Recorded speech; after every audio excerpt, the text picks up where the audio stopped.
Sup? Hello.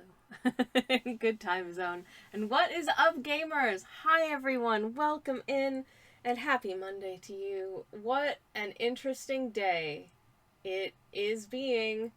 Hello.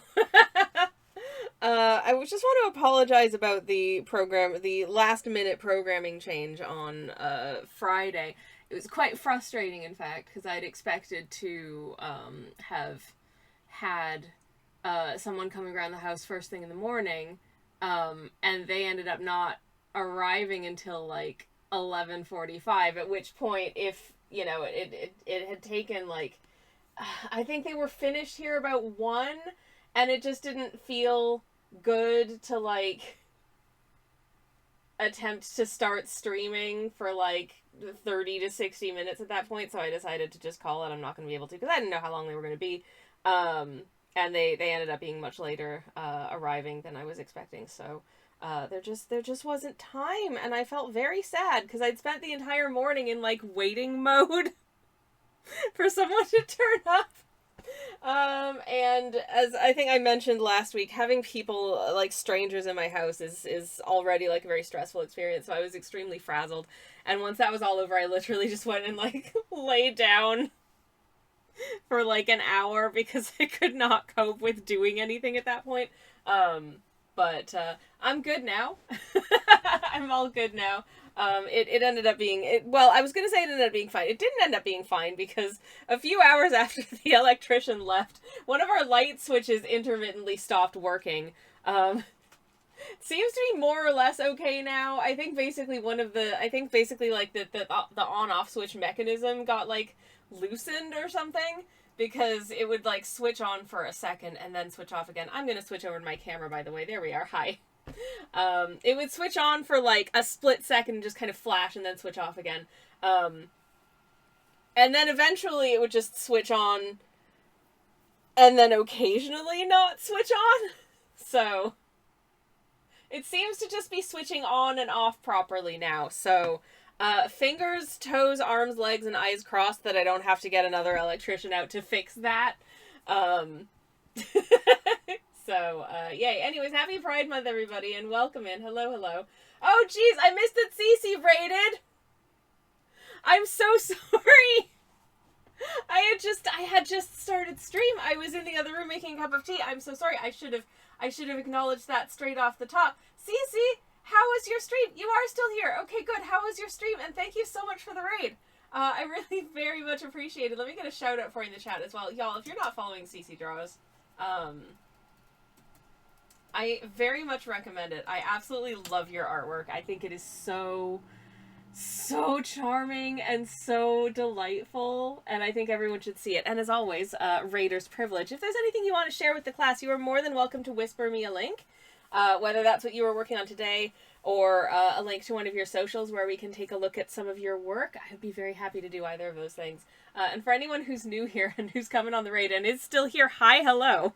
I'm Twitch user Sammy Kelch. I'm a variety streamer. I usually have more ideas about what to paint, but I'm very brain dead and burnt out. Last week was a heat wave. The weather is killing me, says Cece. I'm so sorry. Did you get the heat wave?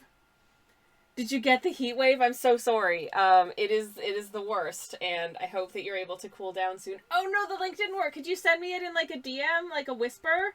Because then I can share it. I haven't been... There is some setting somewhere in my Twitch that I cannot figure out how to permit links, because I have tried and it kills them. But I can do it if you whisper. We have the heat wave. I'm so sorry. I am so sorry.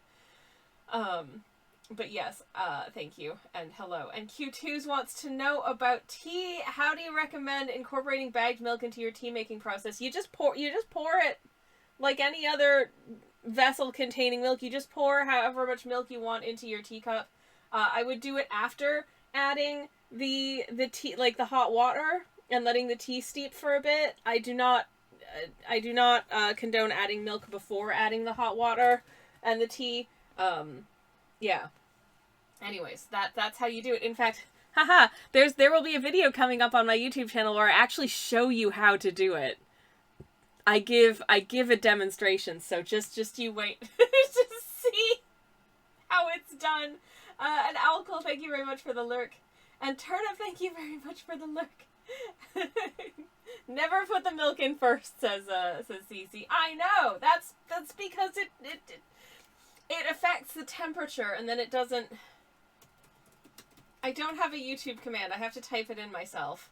I'm a bad stream. The problem is I remember there are things that I need to get done for my stream while I am streaming, and then I forget that I have to do them once I'm finished streaming because I was, what shall I say, overwhelmed by the act of streaming and have to go lie down. Okay, no, normally I don't have to go lie down, but I usually have to, like, chillax for a minute. Anyways. We're gonna take a look at some art that's done. You need a YouTube command. I know. Maybe I'll remember. Listen, on break, when we go on to break, I will try and remember to add a YouTube command, okay? Okay? Hello, Freddie. Welcome in. We're about to take a look at some art. First of all, and very much least, this is my Instagram. It goes to my Instagram first. Normally, sometimes it does it on its own, and sometimes it doesn't. There's a song called The Ick by Panic Shack that describes someone putting the milk in first. Says CC Draws. Oh my god, I need to look this up after stream. That sounds amazing. I love it. Write it on a post-it, have it visible on camera so we can remind you. Hold on, I do have a scrap, I think. I have a scrap. The scrap has a little, like, 5-second thumbnail sketch of Tip, so ignore that, but, there we go, okay. And don't worry, I can read my own writing more or less. Anyways, this is some of my artwork that I finished recently. We just finished Hollow Knight Art Month, so I did 31 days of paintings of things from Hollow Knight and Silksong, a painting per day, which was a lot, it turns out. As it always is, but I enjoy doing it. So for everyone who followed me specifically because of Hollow Knight art, I'm so sorry.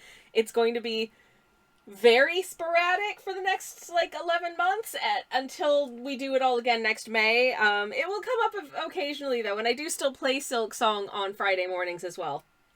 But more importantly than my artwork, of course, is the lovely CC Draws, who gave us a little raid, and oh my goodness, look at how okay, I wanna look at this little animal parade of these little, they're so stinky cute. When I made my music band puppets, this set was already brewing in the back of my mind. They are so cute! Look at our little protesters! Yes! I love them! I love them so much, and I love all of the things that they are undoubtedly fighting for, and I'm in their corner, and I support them. Solidarity. They're so cute. I love this so much. Anyways, yeah, if you are... Y'all, the telephone with the little wheels, and the little... Who else had one of those? And the popcorn popper thing? And the stacking rings? And the little xylophone? I lent mine to a friend when I was in my teens, and I never got it back, and I'm still mad about it. It's been like getting on to 30 years, and I'm still mad about it. Because this is so charming. I love all of these. This is so good. So good. Once again, if you're not familiar with CC Draws, please go give them a follow. Hold up. Let me get another shout out for you in the chat. Because I think your work is wonderful. Blurp. There we go. If you're not following CC Draws, please consider going and doing that there, and also checking out her socials and all that jazz. Gazillion out of 10. Do recommend. And I'm going to... I'm doing some pretty low stress paints today, so I'm gonna pop this YouTube command reminder just up here. It's not perfect, but it'll have to do. If we have time, I have one sketch. It's the only sketch that I have because listen, okay, here's the thing about art months is that doing 31 different paintings in the space of a single month, like a daily painting, that's a lot, and that's a lot of ideas.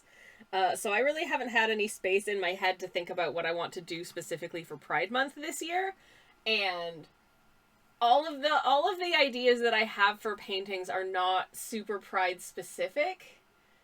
These are all things I've painted on stream, by the way. Heck yeah, and it's a wonderful stream, and you should all go give her a follow. Anyways, and thank you again for the raid, and thank you for sharing. Thank you, thank you. What was I saying?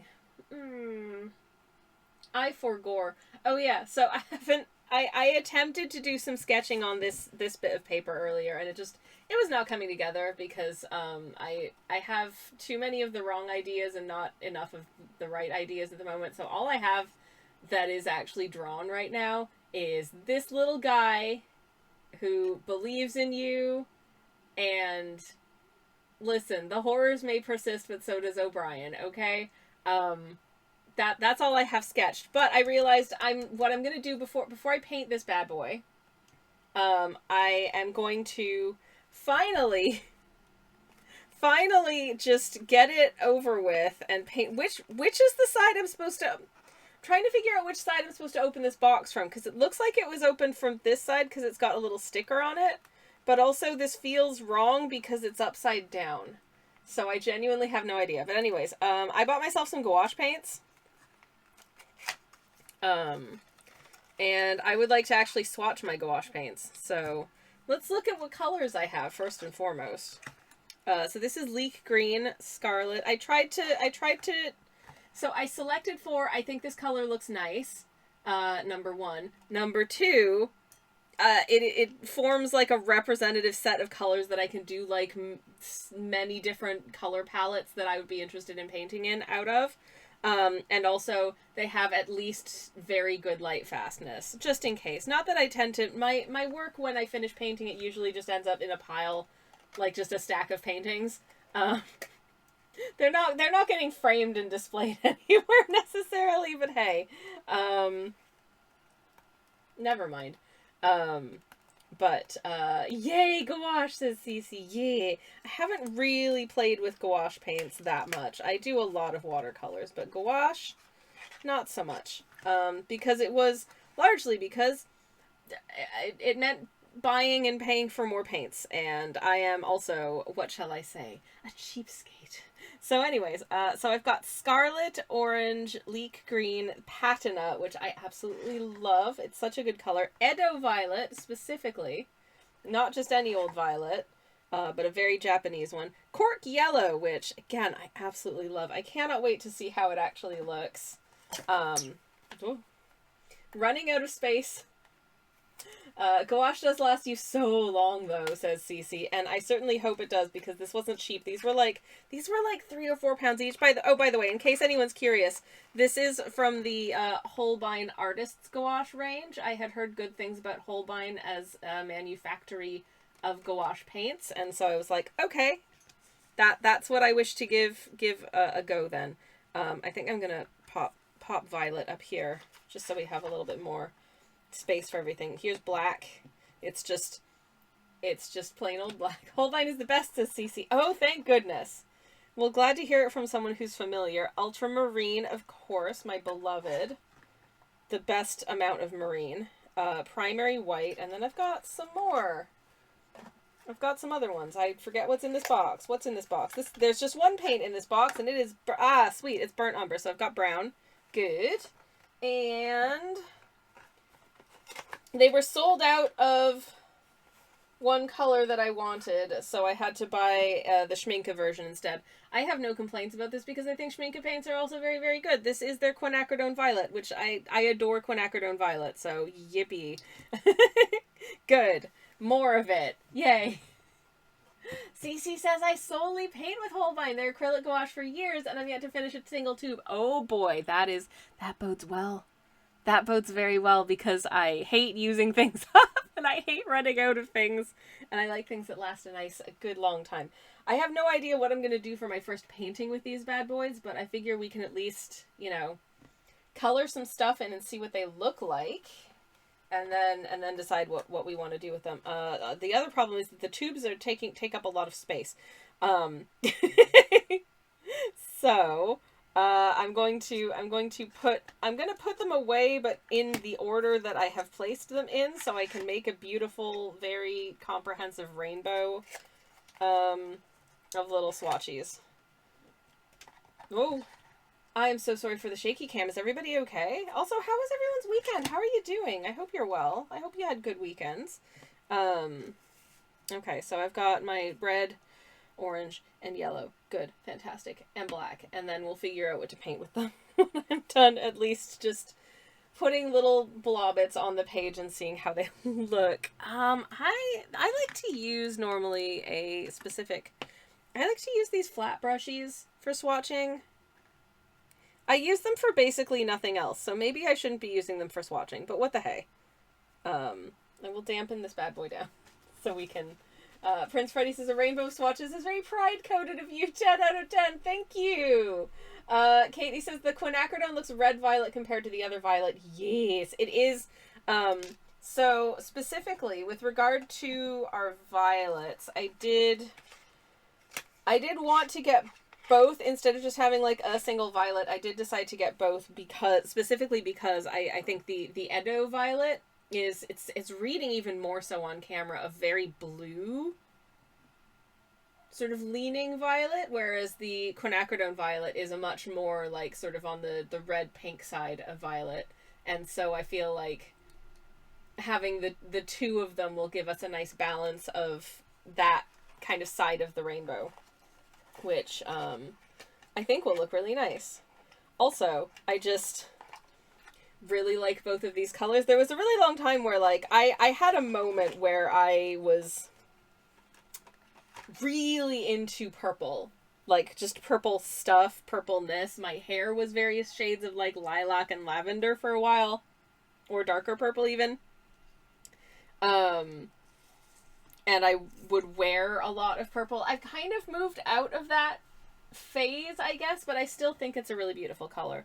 Anyways, I haven't painted with these really that much before, so do I know of what I am doing? No, not particularly, but I'll give him a go. Hashtag no backseating. Hashtag your streamer is very silly, but...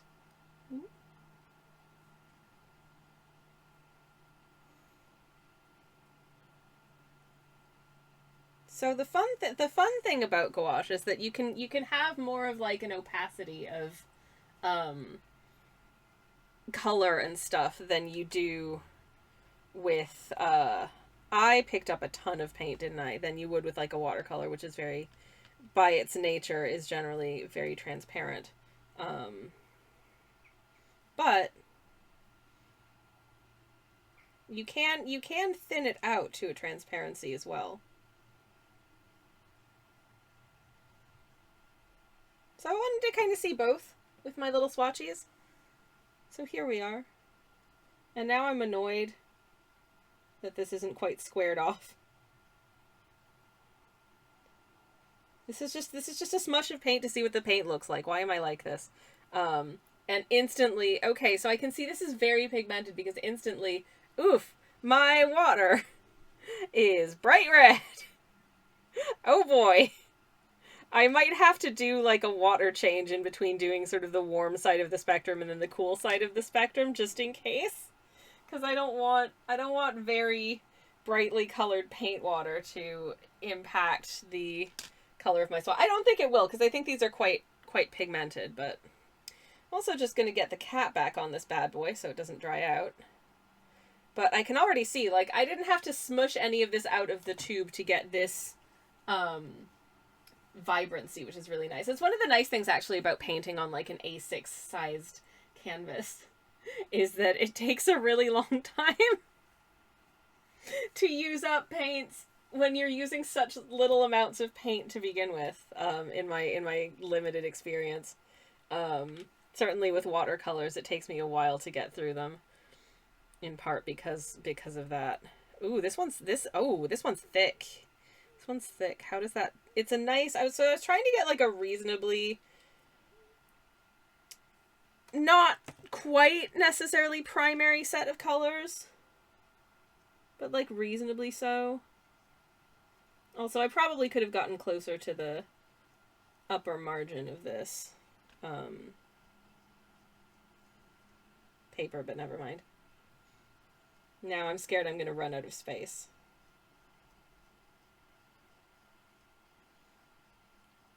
This feels a little more transparent, but I think my brush was just wetter. Cece says, I usually have 2 pots of water, one to rinse and one to pick up more water for mixing. It helps a lot. Yeah, I bet. I like my little cuppy normally. Though I've got my boxes of paint over here, which means that I have my cup of tea on the same side of the page as... Oh. On the same side of the desk as my water cup. Oh no! My brush just rolled off and I got paint on my trousers. Amazing. Well, the good news is that these are pajimmy jams. And the better news is if I squint real hard, it kind of blends in with the floral print. So it's fine. Don't worry about it. CC says, finding good purple art supplies, especially pencils, hard to find. Oh yeah, I believe it. Brush down. No! It's fine. That's a really nice orange, actually. I think it leans ever so slightly red. That's fine. That's absolutely fine. 0 complaints. Okay. And our yellow. Ooh, very thick, I think.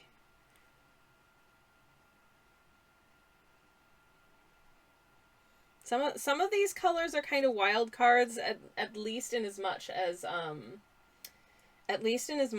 since I was selecting for light fastness, I tend to, if I'm just picking paints like out of the tube, I do tend to select for light fastness where I can. But anyone who's familiar with traditional paint pigments and what have you will know that there are certain ends of the color spectrum that it seems like are harder to get light fast pigments of. And certainly a lot of the time the sort of like the reds, the warmer end of the spectrum, I feel like you find more fugitive or not very light fast pigments, a lot of like reds and pinks. You'll find a lot of really nice pigments that are fugitive, and it's always so disappointing because I'm like, what if I end up wanting to make something that I want to hang and I know that it's gonna like be, like significantly faded down within a year if I use this pigment. Oh no, but it's so nice. What do I do? Which is maybe a silly thing to worry about because like that never happens. I don't tend to sell my originals. And if I know that I'm selling an original, I'm very specific about what I use as a medium for that piece. Pigeon says, ooh, Gouache. Yep. My favorite. It's literally, I think it was... Oh, where was it that I was earlier? I had said in someone's stream earlier today, my favorite medium, Gouache.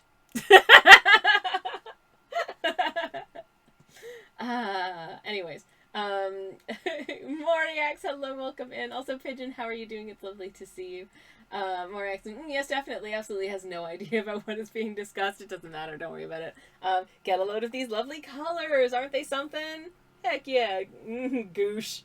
Yep, this is my new set of Gouache paints. I am experimenting with to see whether or not I enjoy painting with them. So this is cork yellow, this is orange, and this is scarlet. Made from the purest goose, says Moriax. Yes, but also somehow vegan. At least I think these paints are vegan. That was an interesting thing to learn, is that some paints are not vegan. Now I was aware of things like, because there's some that's an interesting thing to... I personally, it's not a major concern for me, though generally I would prefer to avoid animal products in my paint stuff, but some paint manufacturers will use honey in their like binders. I'm not entirely sure what it does. I think it makes it a little bit more squishy when it dries into like a pan. But yeah, it's a preference that some paint manufacturers have. I'm definitely a colored pencil person, says Katie. Colored pencil and markers. I have a set of colored pencils that I really want to play with more. I bought them specifically to use in my sketchbook, and then I found out that they work atrociously in my sketchbook, and I thought, why are these so like well liked? I hate the way these are performing. Turns out no, it's just my sketchbook has terrible paper. To be fair, my sketchbook was not like sold as an artist's sketchbook. It was just sold as a little notebook with blank pages, and I was like, yeah, I can, because my intention was to just use like pencil and like fine liner pen in it anyways when I bought it, so I don't care. I bought it on a trip to Brussels from the Magritte Museum, because it has one of my favorite paintings of his. I didn't actually visit the museum, I just went to the gift shop because I'm like that. But I did get that sweet little sketchbook out of it.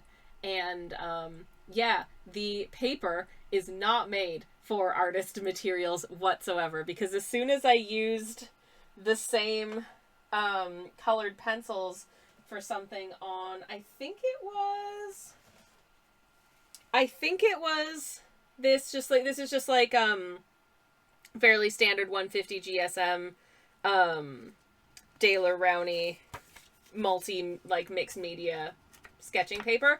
Look, they look so nice, and they blend so nicely, and they're really saturated and blah blah blah, and they're really smooth and nice to use. That is the Derwent Pro colors, by the way, in case anyone's curious. I just got the set of 12 because I didn't know whether or not I'd like them, and I didn't want to spend more than 20 quid on colored pencils and have it turn out I hated them. So yeah, hated them on my sketchbook paper. But it turns out if I'm just using, like, actual artists, like, media paper, they're so nice. Pigeon, thank you much for the 7 stream steak. Thank you. Apparently Holbein also has the best color pencils, very soft and pigmented. Good to know. Good to know. Owl Quill says, Casein paints have milk stuff and tempera. Yeah, tempera has... I'm familiar with egg tempera. I don't know... I've never used it. Anyways. Watercolors have honey to say moist. Yeah, which some vegans don't like. Yeah, that's true. But also there's, I think, there's, like, traditional pigments that exist. Like, Schminke have put out a set of, like, vintage watercolors using older colors from, like, a very old, like, early catalog of their brand, and they've like re-released them, and one of the colors is cochineal red, which, if you're not familiar with what cochineal red is made from, it is made from the shells of these beetles that when you grind them down into a powder, it produces this very lovely red color, and it's beautiful. But some people feel a little bit weird about using beetle dust as a paint pigment, which, you know, is fair. And yeah, and then there's something else. There's something else, and I'm looking it up because I can't.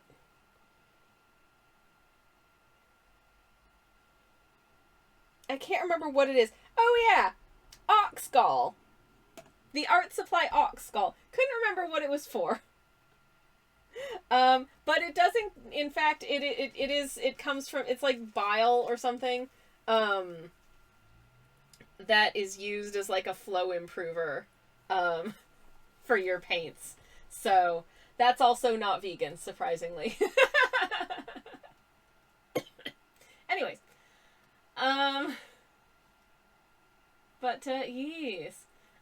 Katie says, I've never understood the whole issue vegans have with honey. Bees absolutely consent. As a honey enjoyer, I completely agree. The only reason that I'm using less honey these days is that maple syrup is lower in the glycemic index, and my doctor says I have to be careful about my blood sugar. But I do love a spoonful of honey in my lemon ginger tea, and I think that the thing about now, not to, like, I am absolutely not value judging anyone else's choices about what they do or do not choose to, like, put in their bodies and use. 100%, like, no, it's fine. But with that being said, for me personally, I am aware of the fact that if bees do not like the way that they're being kept by, like, a beekeeper or whatever, they will just fly away and start a hive somewhere else. Straight up. If they are, like, like bees are not enslaved in that way. Like I remember someone saying like I don't eat honey because bees are slaves, but consider the fact that genuinely if bees do not like the conditions under which they are being kept, they will simply fly away and start a hive elsewhere. So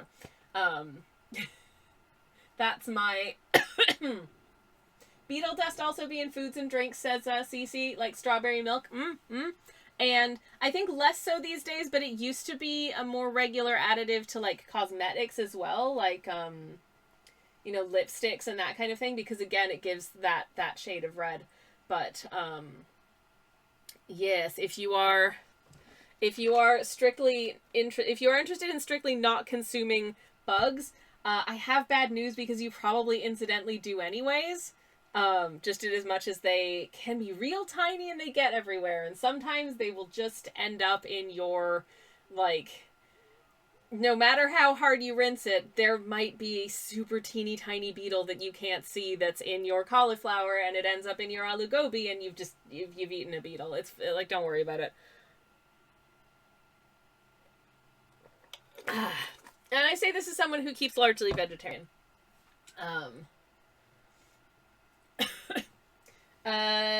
Freddie says in Dutch bile is gal, so for me it's obvious it's literal ox bile. I wonder if that's possibly where the name came from, like why we call it ox gall in English. I wonder this in part because I know that like historically the Netherlands produced a lot of super famous painters, so there you go. In German also, says Alquil, it's Ochsengale. Ah, makes sense. Makes sense. Nice. Alquil wants to know what Hornet thinks of cochineal. Oh no! Well, now I feel real bad about the fact that I've probably incidentally eaten tiny beetles. Oh no! Moriak says, I mostly eat vegetarian too when I can catch them. Well, you know, they don't get as much protein sometimes, so they'll get winded a lot faster. I mean, what? Anyways, Katie says, I'm not super worried about the teeny tiny beetles bugs. It's when someone tries to suggest fried cockroach on a stick or something else that I have. You know, yeah, it's so... It's such an interesting, like, what we consider, like, delicious and what we consider gross as foods are very, like, it's personal, but it's also cultural. Because, like, I know that there are parts of the world where guinea pig is a delicacy, and I find that very upsetting. I recognize that it's part of life, it's fine, they're wild animals, and people eat animals, okay, but also, no, they're friends for me. Yeah. Anyways, but again, that's just personal background stuff. But likewise, like, and I actually think this is kind of cool. There is an ant that grows in, I feel like maybe northern, this is such a weird way to word it, but like northern South America, if that makes sense. There's an ant, I believe it's northern South America, maybe Central America, that tastes very lemony. So it is used as a cooking ingredient, both for like source of protein and also tastes lemony delicious, which I think is delightful. And honestly, like if that was ground up into a salsa, I probably wouldn't notice. But you know, there were a lot of things that like food stuff that really kind of squicked me out when I was a child. I was an adventurous eater, but in some ways I was also like a nervous eater. Like if I didn't know what I was eating, I would be concerned. And I would have like family members and stuff who didn't understand this about me, just being like, try this, it's good. And it would just look like some kind of indescribable mush. And I'd be like, what is it? And they'd be like, it's delicious, just try it. And I think they were trying to lead in with like, not trying to scare me off by saying like it's a vegetable or something like that. Madame or Madam PH, thank you very much for the follow. Welcome in. Thank you. I hope you're having a lovely day. But yeah, I would much rather they just tell me, like, oh, this is this vegetable that's been cooked with sour cream and dill, and then I'd be like, yay, I like all of those ingredients, let me try it. Or like, this is whatever it was, this is like a rice porridge with some cabbage in it, yeah, get in my tummy. But when you're just like, it's delicious, just try it, I'm like, I feel like you're hiding something from me, and that makes me nervous. I would have much rather had, like, transparency and not just, it's good, try it. You know what I mean? That being said, also, one of my favorite sweets as a child was halva, and one of the things I liked about it was the fact that it looks like quick-drying cement. I was just like, it looks gross. It looks like you're not supposed to eat it. I love this. I still love halva. It's, oh man, I should get some. No, I shouldn't get halva because I know it's like 98% sugar, but halva is so good. If you've never had halva and you like sesame and you like the idea of a slightly, it's like compressed candy floss in texture. Like extremely compressed candy floss that tastes like sweet sesame. It's so good. So good. 500 out of 10 do recommend. Also, I'm having a vanilla milkshake. Also delicious. Not sponsored, but maybe they should. Though I am lactose intolerant, so I probably shouldn't have as much as I do. But yes. Not that different, but bunny rabbit, says Alcohol. Oh yeah, people in this country that I live in eat rabbit as well. Which also, when I think about it too hard, that's the thing about a lot of foods, is that also if I think about it too hard, I'm like, no. But then again, like, people need to subsist, and I understand that, and it's fine, and it's part of just being little animals that are a part of nature. But no, it's the cognitive dissonance, the internal struggle. Blah. Anyways, I don't know how I got onto this topic. I'm sorry. Yeah, like, cultural relativism, don't want to eat my dog, says Moriax. Yeah, 100%. Eating bugs is an interesting thing, says Cece. For years I said bugs don't feel pain, and that's why it's better to eat them for protein. But a recent study has shown they do actually feel pain. I believe it, and I feel really, really bad every time I have to try and shoo a bug out of my house. Like, super bad. Especially, oh god, if it gets squished when I'm trying to shoo it out, when I'm trying to get it out of my house, I'm just, oh, the guilt. I'm also scared of spiders, which doesn't help. Ah! Oh, one starts to feel like a bad person, Katie says transparency is important in trying new food. Oh, 100%. 100%. I don't think it's unfair to want to know what's in the food that you're eating, and I think having transparency about what ingredients are in a food and where they come from a very young age helps to encourage, I think, like, curiosity about ingredients and not being afraid of ingredients. Not being like, oh, spinach, that's gross, but being like, oh, spinach, I know where that comes from, kind of thing. I think that's important and good. Anyways, Morax says, is that the one that comes with a dusting of flour? I think I remember it. My brain memory is dust on my tongue. That is, my main memory is the dust on my tongue. Yum. Sounds delicious. If you're talking about halva doesn't have a dusting of flour. That might be Turkish Delight, which does have, like, a coating of, I think it's like cornstarch or potato starch on the outside because it's sticky. It might have been that. Halva doesn't normally have a dusting on the outside. It is a little bit crumbly in texture, though. But yeah. Freddie says, studies have also shown bugs are sensitive to social pressure. They are a lot like mammals. They are a lot more like mammals than we think. Like, it is wild and incredible and so interesting how, like, intelligent bugs can be. There's a lot I don't know about them, but like I said, bees, for instance, like, bees, we know a reasonable amount about, like, bee communication because obviously, like, apiculture is a thing that has been studied for quite a long time. And the bees will, like, give each other directions by doing, like, coded, like, dances and stuff in the hive. And it's so interesting. There was a study that was done some years ago to try and understand more about like how bees give directions. And they wanted to see if bees could understand not just like lateral directions, but also like sort of elevation directions. And so they placed a source of nectar directly above a hive. So they built like a little tower and had it like, you know, a meter or two up in the air. And the bees, you know, sort of little scout bees went out and found it and tried to communicate where it was and were just absolutely baffled how to do it because they didn't have a word for like straight up in the air. Which makes sense. But yeah. Allergies are a thing also, says Alcool. Very true. I think we are all too sensitive for this world, says Cece. I know I am. You're in good company. And yeah, allergies are definitely a thing.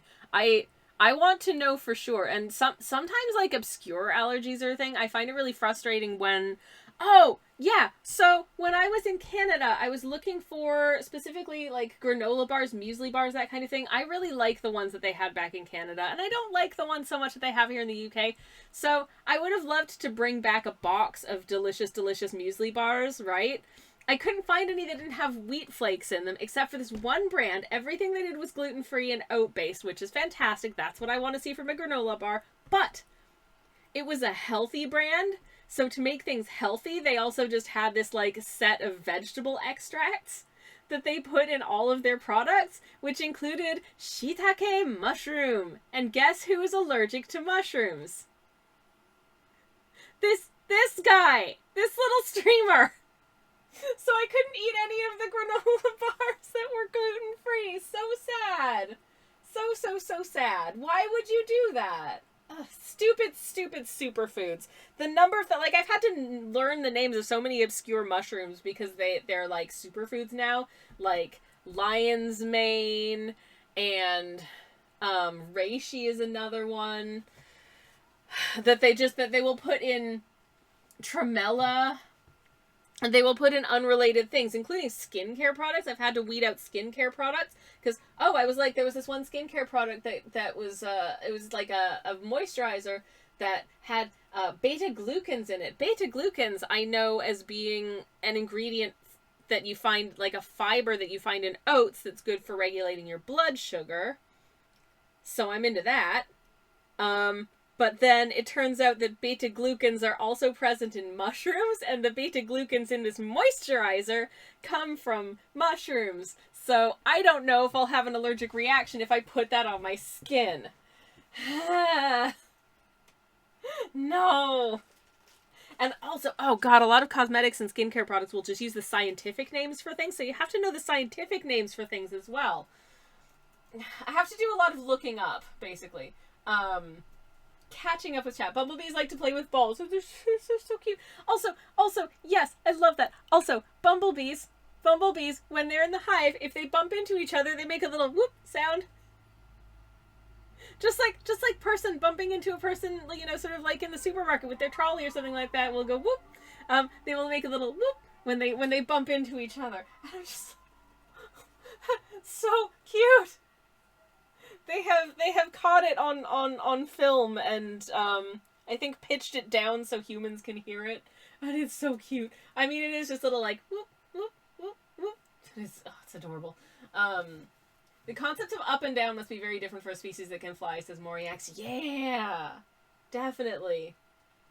Cece says the little bee dances are so cute. The little booty shakes. I know, they're so cute. Freddie says I just struggle with meat in general. Yeah, fair. But yeah, mushrooms, no.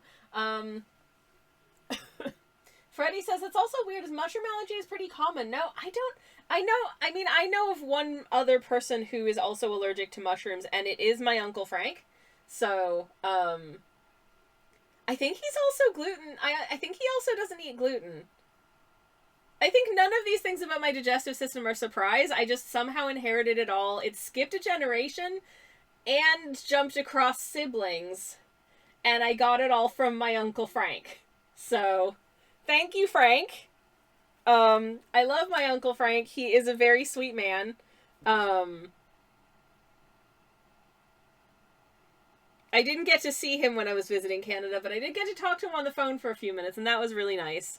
I hope he is well. Anyways, but yeah, I don't really know. I've had, I think here in the UK, the way that like allergies are handled in terms of food labeling in restaurants, there's a certain set of like the top X most common allergies have to be listed on ingredients lists in bold type. So for instance, it's hard to see because it's a really small ingredients list, but I'll show you here. You can just about see it says semi-skimmed milk, and milk is listed in bold typeface, so that if you're just skimming to see whether or not something has peanuts in it, the word peanuts will be in big bold letters so that you can just see it at a glance. Oh, this has peanuts, I don't want to eat it, right? Which is really useful and great. But when you're allergic to something that's apparently not quite as common as that, you have to comb through the ingredient. Also, oh, that's another difference between the UK and Canada, is they don't have that same regulation in Canada for allergens. So I do actually have to like skim the entire ingredients list, even if it's just for something like wheat in my case, and peanuts in my partner's case. Schmuckleberry, thank you very much for the follow. Welcome on in. I hope you're well. But anywho, yes, my partner's allergic to peanuts, so we have a fun time looking for restaurants we can both eat at. We recently discovered that he likes Vietnamese food, which I can't very happy about, because I love Vietnamese food. So we had a really nice Vietnamese meal for his birthday. Just a little over a month ago. That was really nice. Okay, and this is leek green, which is, oh, she's pretty. I like this green. It's like sap adjacent, but it's a little bit bolder, I think. It's showing up a little bit more yellow green on the camera than in real life, but that's a stunning green. It has more of like a grassy, fresh vibrancy than I was expecting. And I really like that. That's so pretty. Yay! I think I'm gonna have fun with these paints, y'all. Katie says, I've heard of lion's mane being in like coffee alternatives for energy or something, but granola bars, there was just like a set of, also I noticed that my swatches are getting wider as I go along. Oops. I might want to try and hem that in a little bit, because I'm gonna need to do a second row anyway, it's fine. But also, I'm sorry, I've got the hiccups now. Yeah, lion's mane is everywhere now. I think I've ranted about this before, but there was an ad that I reported on Instagram, because it was literally someone saying that, like, I stopped giving my child their ADHD medication and just started giving them this lion's mane supplement instead, and it's so much better for their focus and energy. And I'm like, yeah, don't encourage people to just stop taking a medication, or to like stop giving their child a medication without talking to their doctor about the potential effects of stopping taking their medication, and whether or not this gummy supplement is likely to be as good or better of a treatment than their medication. It's possible. It's probably another one of those things that there haven't really been a lot of like robust peer-reviewed studies on, because that tends to be the case with a lot of like natural supplements, is that even if there has been a study, the sample size was really small, and they haven't really been able to look at the long-term effects of it. But you know, I think it's deeply irresponsible for like a company or a brand to tell you to just like stop taking something that's been prescribed to you by a doctor. I mean, you know, at the end of the day, if you stop taking your ADHD medication, none of your organs are going to fail or anything. You may just, you know, experience once again a reduction in focus, which can impact for anyone who's as you can tell by my unfocused conversational nature here, I am not in any way medicated for anything. of the attention-based sort. I'm just flying on my own self-inflicted uh, focus juice usage. That is to say, I drink coffee, and I find that it makes me more focused. But anyways, what was I saying? Oh yeah, I was just shocked that they were just allowed to run an ad saying basically like, tell your kids to stop taking their ADHD meds and just give them this gummy instead. Oh my god, no. That's awful. But like, yeah, also just the willy-nilliness with which a lot of these like superfoods are just in random foods also feels really I don't like that. Anyways, catching up with chat before break, Katie says, okay, 1, don't just cold turkey stop ADHD meds. Absolutely. And 2, supplements don't always get the same research or standards. FDA doesn't authenticate supplements. Yes, exactly. So you gotta be really careful with them, you know? You really do. I have more stories about this, but we're about to get into an ad break, so let's do that instead, and I'll come back and do some more painting, and chat about stuff. In the meantime, please enjoy the break. Have a drink, have a stretch. If there are meds that you were supposed to take today and you haven't yet and you're on schedule, please take your meds. Regardless, I'll see you very shortly. Be right back, everybody.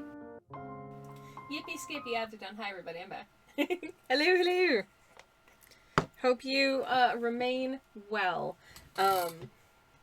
Shall we paint some more couleurs? I figure, why not? I think I'll have room on this row for the patina and the ultramarine blue, and then we'll have to swap to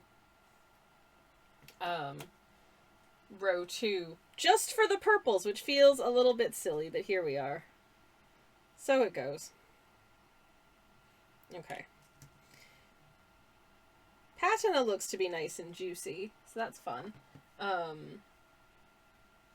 Also, I was just reminded of, I just had a text from my moderator / spouse. Oh, it's a hug emoji. I'll send back a hug emoji. Bloop. Okay.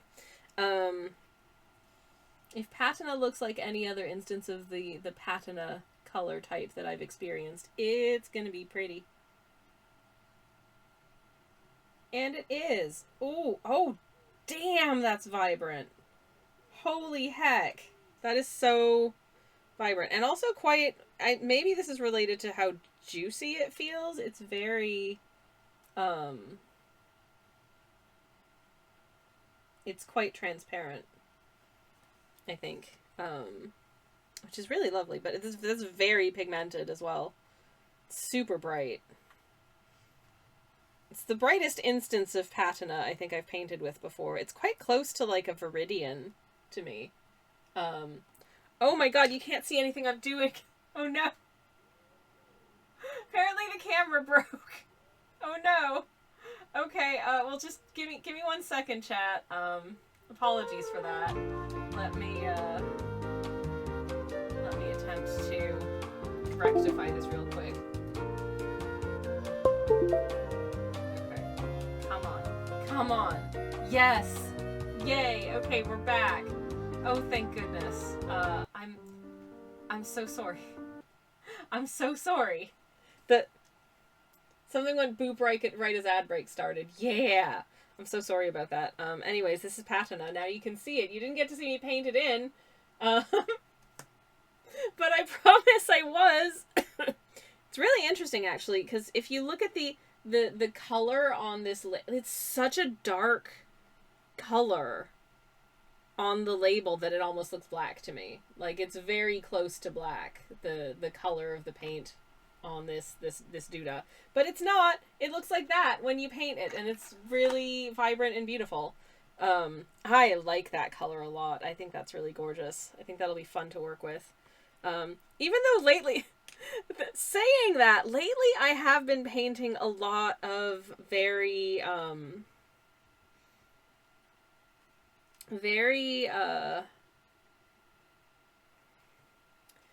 more muted palettes, like my Frog and Toady stuff, which is quite brown, just generally brown. Um,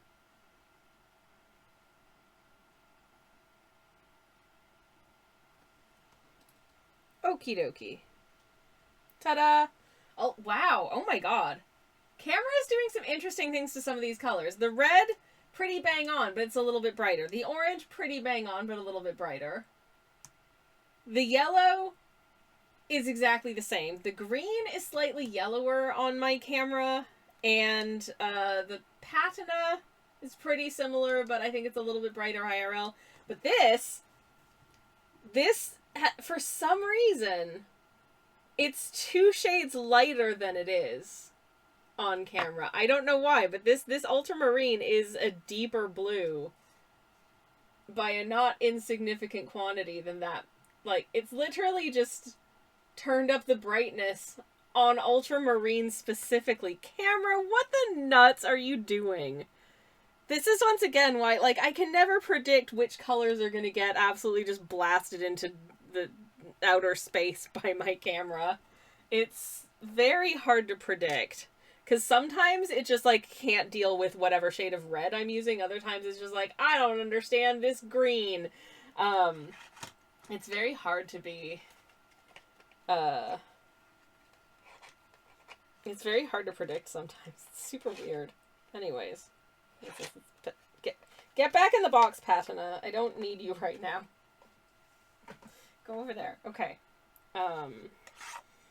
Yeah, now we get to do my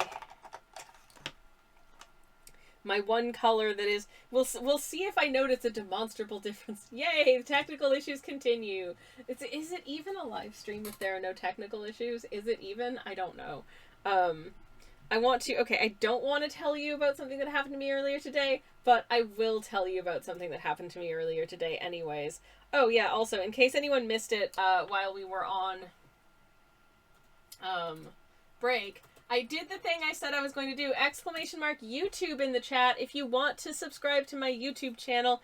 It's free. I upload pretty irregularly, so you're not going to be inundated with annoying videos. But if you want to watch the videos that I have up there and you want to keep up with what I subsequently upload, which again, pretty semi-regular at best, you can do that at youtube.com/Sammy Kelch. Same username is here, for 'tis my name. And I'd be really grateful if you would consider it, because it makes me feel really happy when Numby go up there. I put a lot of work into my videos for very little return. Probably because I'm deeply inconsistent and talk about really niche stuff that it turns out not a lot of people are interested in. But I like doing them, and I'd like to keep doing them. So if you like me, that's a thing. No pressure. I'm sorry. I hate promoting myself because it feels mean. It feels bad. It feels like I'm telling people what to do, and I don't like being told what to do, so I don't like telling other people what to do either. So yeah. Okay, that was like not really flowing, and then I think I just there needs to be more paint up here to see what it looks like when it's a little bit more opaquely applied, and then see how it transparents to... Ooh! This is actually somewhat less of a blue-ish violet than I thought it would be. It's definitely got a bluish in it, but there's like a pinkish undertone under there someplace. So it's a complex violet. I like this Edo violet. I don't know what is specifically of the Edo period about it, but I do think it's really pretty. So happy with that. Also, are we feeling gay in this stream yet? Are we feeling pride in this stream yet? Are we feeling I'm queer and tired?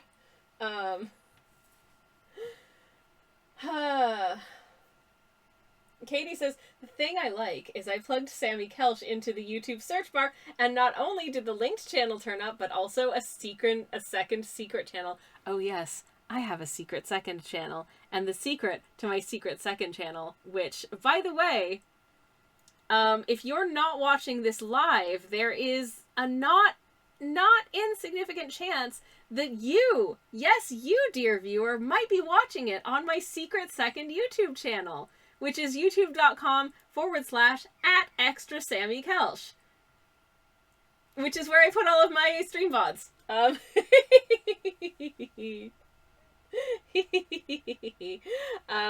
Yeah, I have a VOD channel as well. I don't really advertise the VOD channel per se, but I will like link to it and point to it if people ask if they want to see VODs. I don't know. I don't have it, like, it's not like, none of my YouTube is monetized, so I don't have an incentive for people to just go watch hours of VODs to give me like ad revenue or anything like that. But I had a few people ask about wanting to go back and watch like previous streams, and so I wanted to make it as easy as possible for them, and so I spend several hours a week editing and rendering my Twitch VODs, and they go on the YouTube channel, that is my super secret second channel, and I never advertise it. So they get like, I think it has like 30 subscribers, and the videos get up to 3 views each, so thank you very much. I'm Ace, says Alquill. Hell yeah! Happy Pride Month, my Ace friend! Freddie says, I always feel gay as I am very, very queer. Yay! Handshakes! Handshakes. Same. So hello, Huggy Bear. Welcome in. Hello, hello. It's lovely to see you, and I hope you're well. How are you doing? I am. This is a slightly different lid configuration. Hooray. Okay. How wet is my brush? My brush is appropriately damp, I hope. So I'm just gonna smush in slightly and try and get a little curl. Oh, this paint is not as juicy as the other one. I don't want to squeeze too hard and get too much paint out, because obviously I just want a little bitsy bits for my brush. A little bitsy for my brush. To have a look and see how Schmink's Quinacridone Violet plays as a gouache paint. And if it plays anything like it does as a watercolor, this pigment is so cool. It reminds me of this one specific really weird shade of nail varnish I had when I was like 13. That was my favorite. It was this, it looks even redder on camera, but it's this like confusing pinkish violet. 'Cause it's like, it's definitely like a pinker redder violet, but okay, so this one is definitely a bluer violet, but it has this weird pink undertone that makes it really interesting to look at. This one is very much a pinkish reddish violet, but it has this weird blue undertone that makes it really interesting to look at. It makes my brain go a little blurry. I think it's very fun. I think these two I think will be fun to play with together, actually, in fact. Just because of the way that their undertones work, especially I guess if I'm putting them on fairly, if I'm doing a more translucent wash of them rather than doing like a super thickly. That's so neat. They're really cool. I really don't know if the camera is capturing just how the camera is struggling to keep them in focus. Come on, there we go. No, are you kidding me? Katie says, well, you can add a +1 to the subscriber numbers for both YouTube channels. Oh, thank you so much, Katie. I appreciate it. And I apologize once again that the camera's just carked it. No! Here we go again. This is so annoying. I'm so sorry. At least you get to hear the technical difficulty music. I can't hear the technical difficulty music, but I know in my heart that it's playing, so I guess that's camera striking for better working conditions. Oh jeez. Oh jeez. It's still annoyed with it that I left for 2 weeks to go see my family in Canada. And listen, camera, Dell, sweetie, I'm so sorry. I'm so sorry. For what it's worth, I missed you too. Okay, buddy? We're gonna have so much fun together this summer. I'm gonna be here for most streams. And, interestingly, if you want to know what the Franken paint water color is of all the colors of the rainbow, it's gray. It's grayish brown. It's taupe. Let's just, I'm just gonna swatch. I'm just gonna swatch the exact sort of average of gay. It's just this shade of brownish gray. There we go. Wow. Isn't that beautiful? Huggy Bear says, I'm sorry for asking what continent do you... I don't feel like it's doxing to tell you that I live in the United Kingdom. I am a Europe dweller, as you cannot tell by my accent. You sound North American, I suppose, maybe Canadian, correct? But I've been living in the United Kingdom for just over 13 years, as a matter of fact. So, yes, that's why. If you ever think to yourself, they sound Canadian, but their accent is kind of weird, that's why my accent is affected by having been around the British for over a decade on a daily basis. But additionally, it is not where I was born, which is why I sound like I do. As for why my voice is the way it is, that's just how I talk. Anyways, now you know. The story of why I moved here is deeply boring, incidentally. It was basically... Or maybe it's not deeply boring. I don't know. But I don't know if I've told the story before of why I decided to move to the UK. But the answer was basically... I finished university. I had completed my academic career, was kind of at a loss for a bit of time, and decided that I wanted to go into filmmaking. Specifically, I thought that I really wanted to get into like film and stuff, and working on films and doing some kind of work related to filmmaking, whether that was making my own films or getting into work within the field of cinema and TV, right? So I went to pursue a master's degree in film production. I was accepted to a couple different schools in New York City, where I was going to go to study, because I knew someone who was a New Yorker at the time and was encouraging me to come study there. And that didn't work out because it was stupid, dummy expensive for a Canadian person to go study in New York City. Unsurprisingly, it's a very expensive place to live.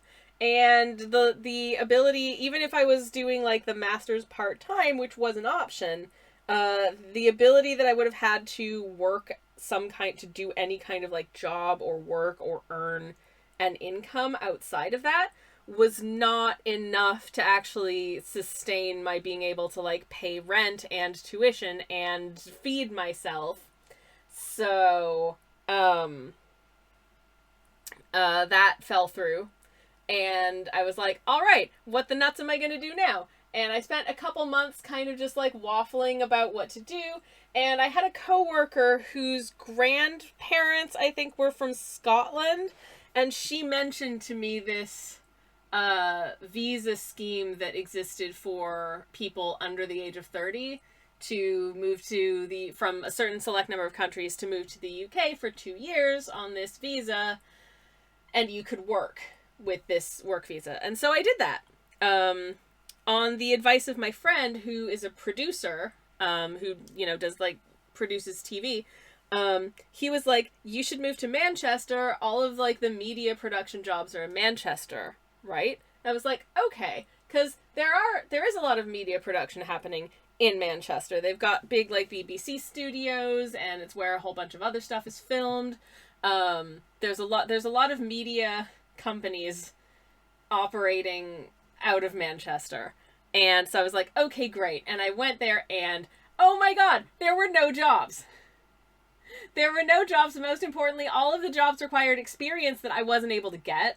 None of my work experience counted as, because at that point I was like 30. I'd had plenty of experience doing jobs, having jobs, I had plenty of experience doing stuff that would have had transferable skills, but it didn't count.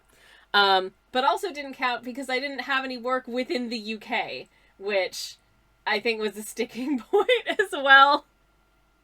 So I struggled hard, couldn't find a job, but I did end up meeting my partner and falling in love, and then moving to Oxford, getting a day job with Oxford University. And yeah, I've had day jobs in higher education ever since, and I live in Oxfordshire. The end. La.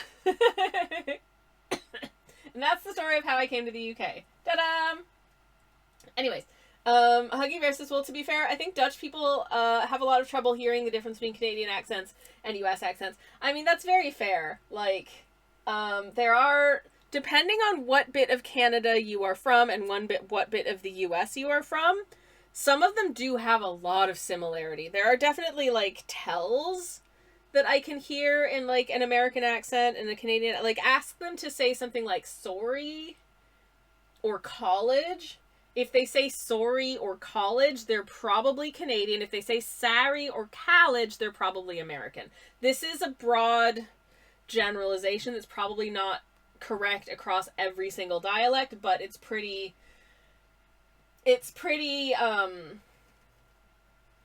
good rule of thumb. If nothing else, just ask them what bit of North America that they're from, and they'll probably specify, oh, I'm from Ohio, or I'm from Alberta. And that helps also.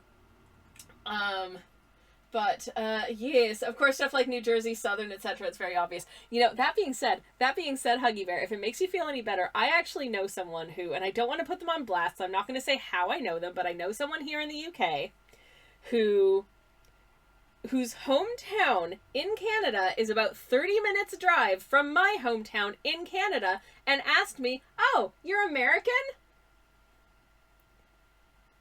That was so embarrassing. They should feel bad about themselves. That's the only time that I've ever been, like, genuinely, oh my god, you did not just say that when someone thought that I was American and not Canadian. Like, you did not just say that. No.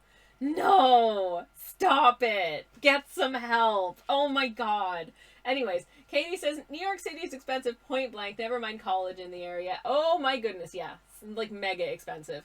It's probably one of the few places in America that I would potentially have chosen to live. Now I would not. Now I would not, given, like, the current political situation in America. I'm not even interested in going on a nice little holiday to New York City until it feels at least a little bit safer as a foreigner to visit the country. To everyone in America and having to deal with the situation there, I'm so sorry. Yikes. Anyways, but Canada was fun, and I might be going to Germany later this summer, if we get our stuff together. I was trying not to say get our shit together, but whatever. If we get our shit together and actually book things, I'm hopefully visiting Germany later this summer, for just, like, because we don't have the budget for big holidays. It'll be like a couple days in Germany, but I'm looking forward to it because I'll actually get to maybe, you know, go someplace that speaks a different main language to my own, but is also a language that I know a bit of, so hopefully it won't be too tricky. Anyways, every time an entry-level job requires work experience, an angel cries, says Katie. It is just stupid. It is just stupid. Also, the number of job listings that don't act for jobs that don't exist, because businesses will just put out job listings for positions that don't exist, which infuriates me personally. I hate that. Don't do that. That's mean and stupid.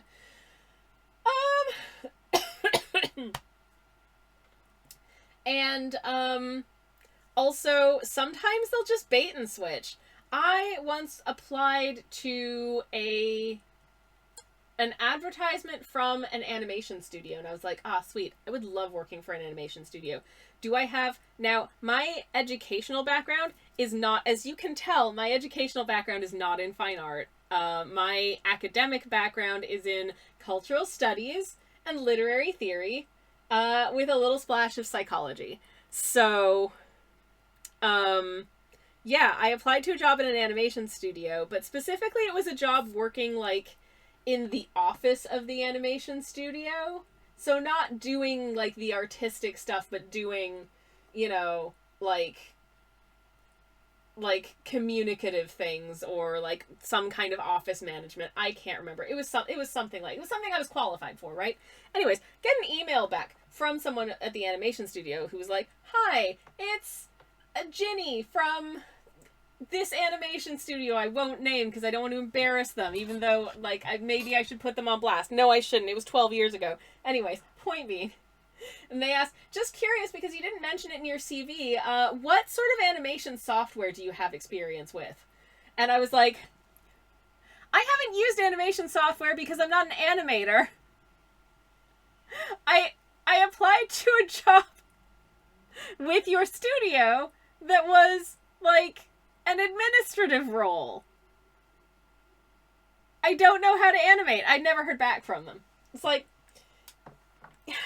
if you want to hire an animator, put out an ad for an animator. Not put out an ad for, like, you know, I don't remember what the job was. Let's say communications officer or office manager or, like, whatever it was. Some kind of vague, desky type job that I was qualified to do. It's very frustrating. Anyways.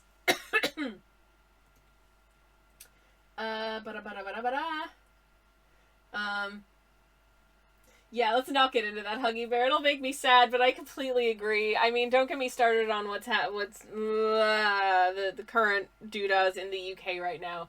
Because we'll be here all night, and I'll feel sad, and you'll probably feel sad too. Anyways, oh,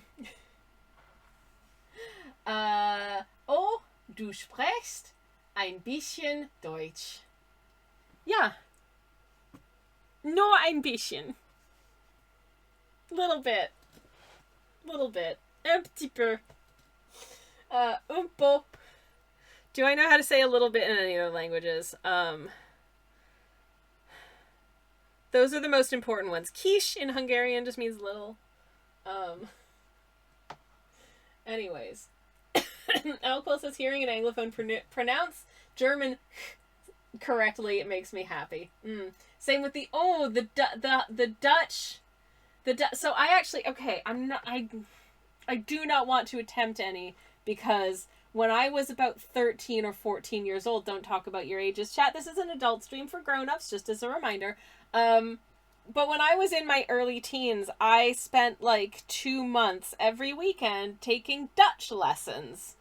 They were not very comprehensive Dutch lessons, so I don't remember much, but I did always have an interesting time. It's a hard thing, I think, when you're not used to it, getting your brain around this letter sounds very different in this language, and you have to read it very differently in this language to what you are used to in your own language. Because obviously, in English, the letter G is a G or sometimes a J sound, depending on context and where it is in the word and what letters are around it and yada yada yada, blah blah blah. Good luck trying to guess correctly every time, because sometimes English is inconsistent and annoying. And then in Dutch, you have, which in many ways, a lot of words look fairly similar in Dutch to English. Like, there's definitely relationship between the two languages in many ways. And then you will just get a thrown at you, because the Dutch G is much harder than the English G, and it's not really voiced in the same way, so it's not like a G, it's like a which I don't I'm not representing well. I'm so sorry. But again, it is not my first language, but it's how you end up with, you know, like, if you see the word gezellig, it's not gezellig, it's gezellig, or closer to that. And getting the muscle memory around remembering that, I'm sure it's similar if your first language is Dutch and you're trying to remember that it's a G sound or a J sound in English. Trying to remember that it's not the same. It's tricky. It's not easy. had a good time in Amsterdam. But also, you know, you can go a reasonable distance as just by being able to say like hi and thank you. So that was all right. Anyways, when you learn English as a foreign language, you got to train your mouth muscles to the. Yep. Oh, I'm so sorry. Yep. Freddie says, I've never heard of a Canadian learning Dutch. Poor you, Dutch is such a, there aren't really rules. You'll feel it language. You do feel it. You feel it in your throat. Like I just did. Because again, that's just a phoneme that I'm not used to having to use in the same word formations that that the Dutch language has. I think the Dutch language is really cool. I cannot speak it.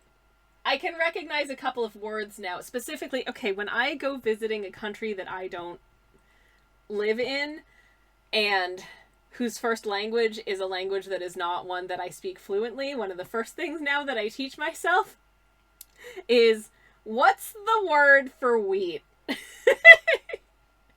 And after that, what's the word for mushrooms? And after that, what's the word for peanuts? And then I will look very carefully at ingredients lists to make sure that they don't have any of those words in them so I don't die, and neither does my moderator / spouse.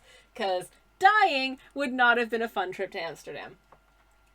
Also, it's really moderated where I go to eat food. Because again, when I was in the Netherlands, were like foods I was recommended to check out and enjoy, as like things that you should definitely go eat when you're in Amsterdam. Number 1, Indonesian food. Number 2, Surinamese food. These not too bad in terms of our allergies, except peanuts. Peanuts galore. Struggles.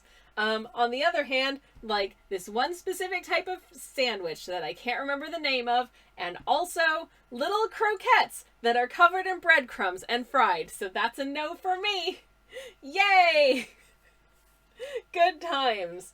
So you know what we did? We had, I think we had 2 main dinners when we were there, and one of them was Japanese food and the other one was pizza because the pizza place did a gluten-free crust.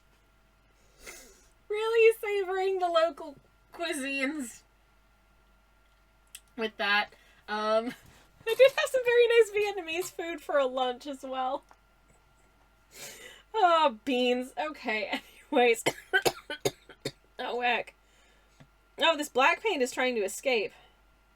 This black paint is attempting to escape. This is the one thing that I don't like about tubes, is when the paint, when you've just opened the tube and the paint is already trying to escape. That's a stressful situation. Now, how saturated is this black? Because sometimes you get, I've had black paints that, to be honest, don't really have a lot of strength to them, you know what I mean? Like, I'll have black paints where it takes quite a lot of paint, actually, to get it to look black. Like, there was a, oh, what's that? Was it the Viviva Color Sheets, watercolor set. Like, insanely saturated watercolors. Like, if you want a very sort of light wash of paint, good luck. Because they go on like highlighters. Some of them are so stinking bright, it takes like just the tiniest swipe of paint onto your brush, and it's just like the brightest color you've ever seen. It glows. It hurts your eyes. They're so saturated. They are very beautiful, bright colors. Except, for some unknown reason, the black that comes in the set will not go darker than a dark gray. And I'm just like, if you're gonna give me all of these super saturated colors, I need like a black to go with it. You know? Like, it's gotta be like a nice dark black. Otherwise, what are we doing here? Speaking of dark black, how do I assess the white on white? I'm gonna have to put down a square of black and then paint the white over it, aren't I? That's, I think, the most obvious, the clearest solution is to put down a nice, fairly opaque swatch of black and then put the, just put the white paint on top. So I'm putting it down fairly thickly here. It's going down nice and smooth. Just lovely. Okay. And I'll have to let that dry, obviously, before I lay the white on top of it. Yay! We have some swatches. Hooray!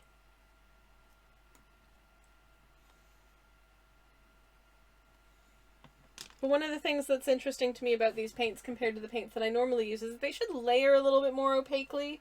So, like, if I'm putting yellow flowers on top of a field of sort of somewhere between these greens, and I've done it quite darkly, you should actually be able to see the yellow flowers fairly well, which you can't always when I'm doing it in watercolor.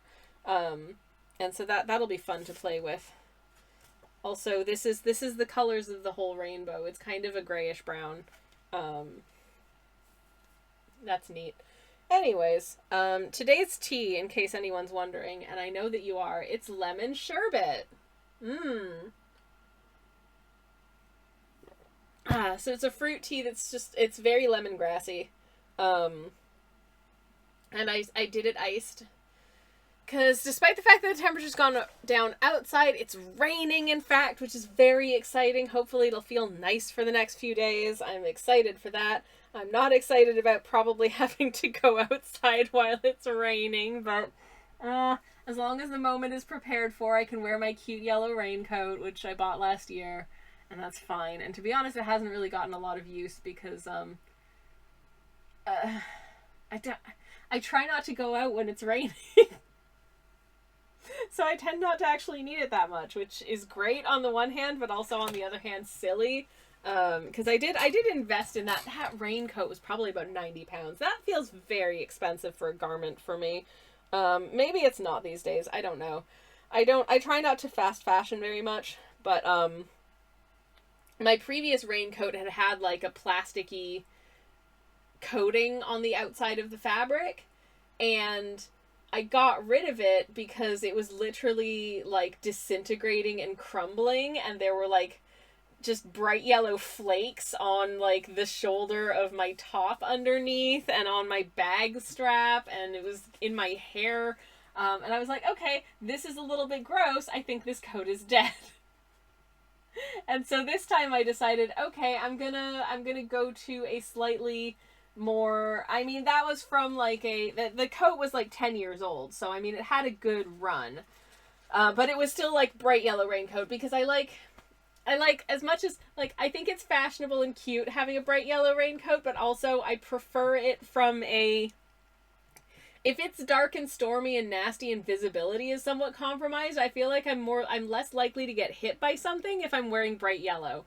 So that's legitimately also one of my considerations here, is that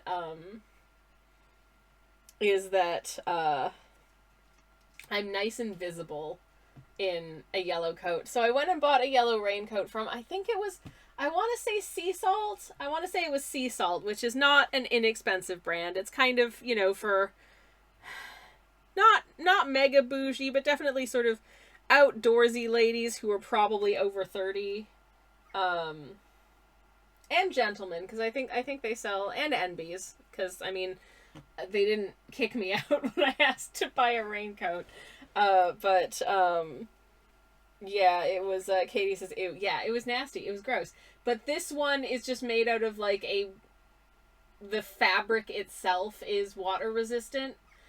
And since they do make clothes for, like, outdoorsy people, I feel like I can hopefully reasonably expect, therefore, that the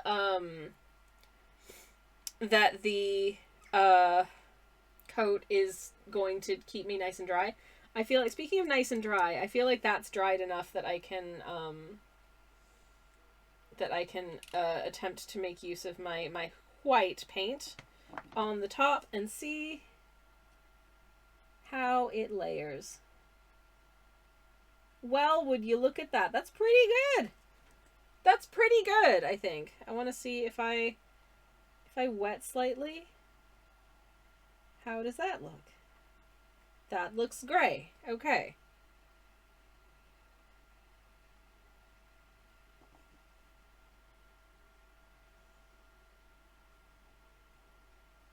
Okay, I think it's kind of, I since I wet my brush, I think it's kind of blending in, and it's just kind of turning it gray. But what if I just have a very little bit on my brush? And just kind of glaze it on top. Yeah, okay. Neat. That's white paint. I'm not used to having white paint in my arsenal. But I do think that's not a bad thing. Like I'm the way that I'm used to painting, obviously, is slightly different from what you can do with gouache, because normally I would try to avoid putting a lighter color on top of a darker color. Like, I wouldn't sort of put something in as a highlight after the fact, because if you try to do that, it will just get darker, because watercolor doesn't do that. However, things are different with gouache, and because you have that opacity available to you, you can do things like painting the white on top of the black and just having it exist like that, which is cool. So that's useful, and I might be able to do some cool stuff with that. I think these are real pretty. Yay! And now that I know that, I don't know what to do, because we've still got quite a lot of time on stream. And I have not done a sketch with which to paint with these yet, because I'm nervous. I'm noticing this is looking way more orange on camera than it does here. This looks way more orange. This looks okay. This looks okay. This looks more or less okay. This looks more or less okay, but slightly bluer. This, I don't know what the hell happened to this, but that's not the color it is. Why is it showing up as like a much lighter, brighter blue? It's like it's well, if you know what color ultramarine is, it's ultramarine. That's not ultramarine, unless it's just my monitor. That's so interesting. That's so weird, though. That's so weird. I have no idea. Anyways. I apologize if I alienated any Dutch speakers in the chat earlier. Your language is cool. And, I like the parts of your country I've seen, which is quite a lot, because the last time I was there, it looks kind of sky blue to me, which is indeed not ultramarine. Yeah, I feel like it's closer to a slightly warmer cobalt turquoise than ultramarine on camera. Why is this? Anyways, Alquil, I promise you that it is ultramarine in real life. I don't know what's happening. But anyways, yes, the last time that I flew from Amsterdam to London, the taxi out of the airport took 30 minutes. So I feel like, considering the speed that an airplane can travel at on the ground, and the distance that we traveled, I feel like I saw a pretty reasonable amount of the Dutch countryside, to the extent that at one point I turned to my husband and I said, "Are we sure we're not just driving back to London?" Because it felt like we were. Speaking of London, one of the things that's sometimes a bit of a struggle for us is, because of where I'm located, as I mentioned earlier, I live in Oxfordshire. So how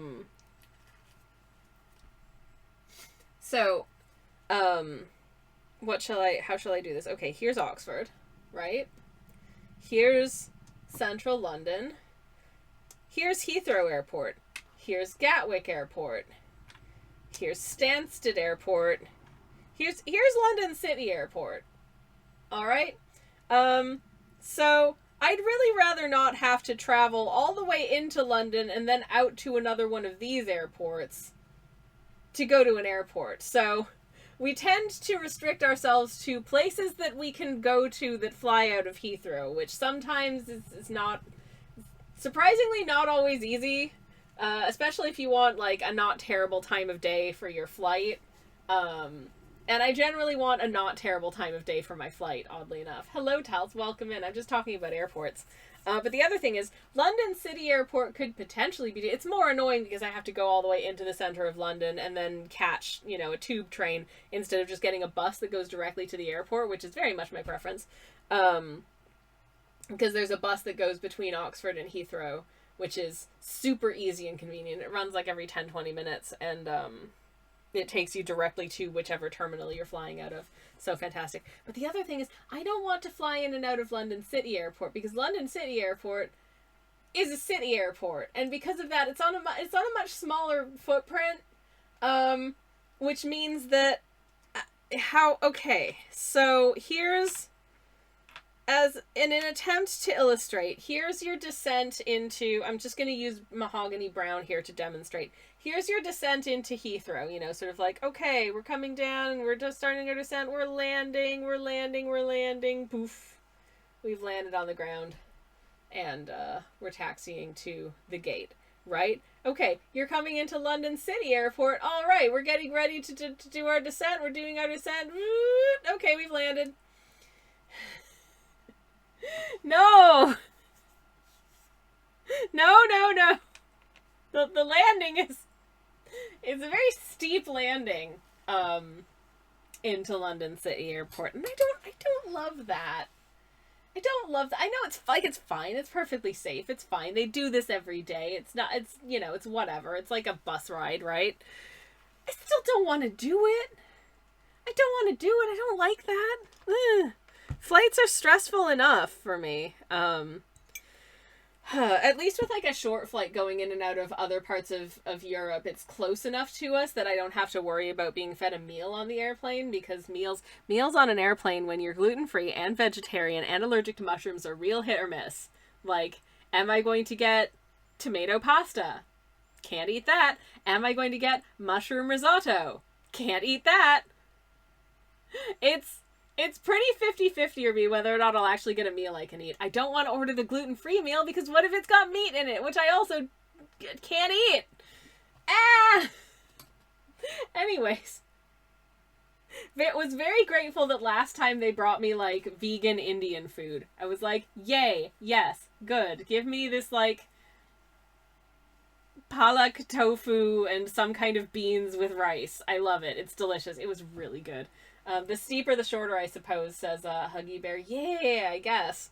I don't enjoy that personally, and my moderator / spouse also not a big fan of landings in general, so if they can be as gentle as possible, I'm happy with that.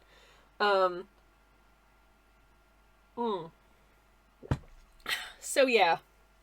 So that's certainly a consideration.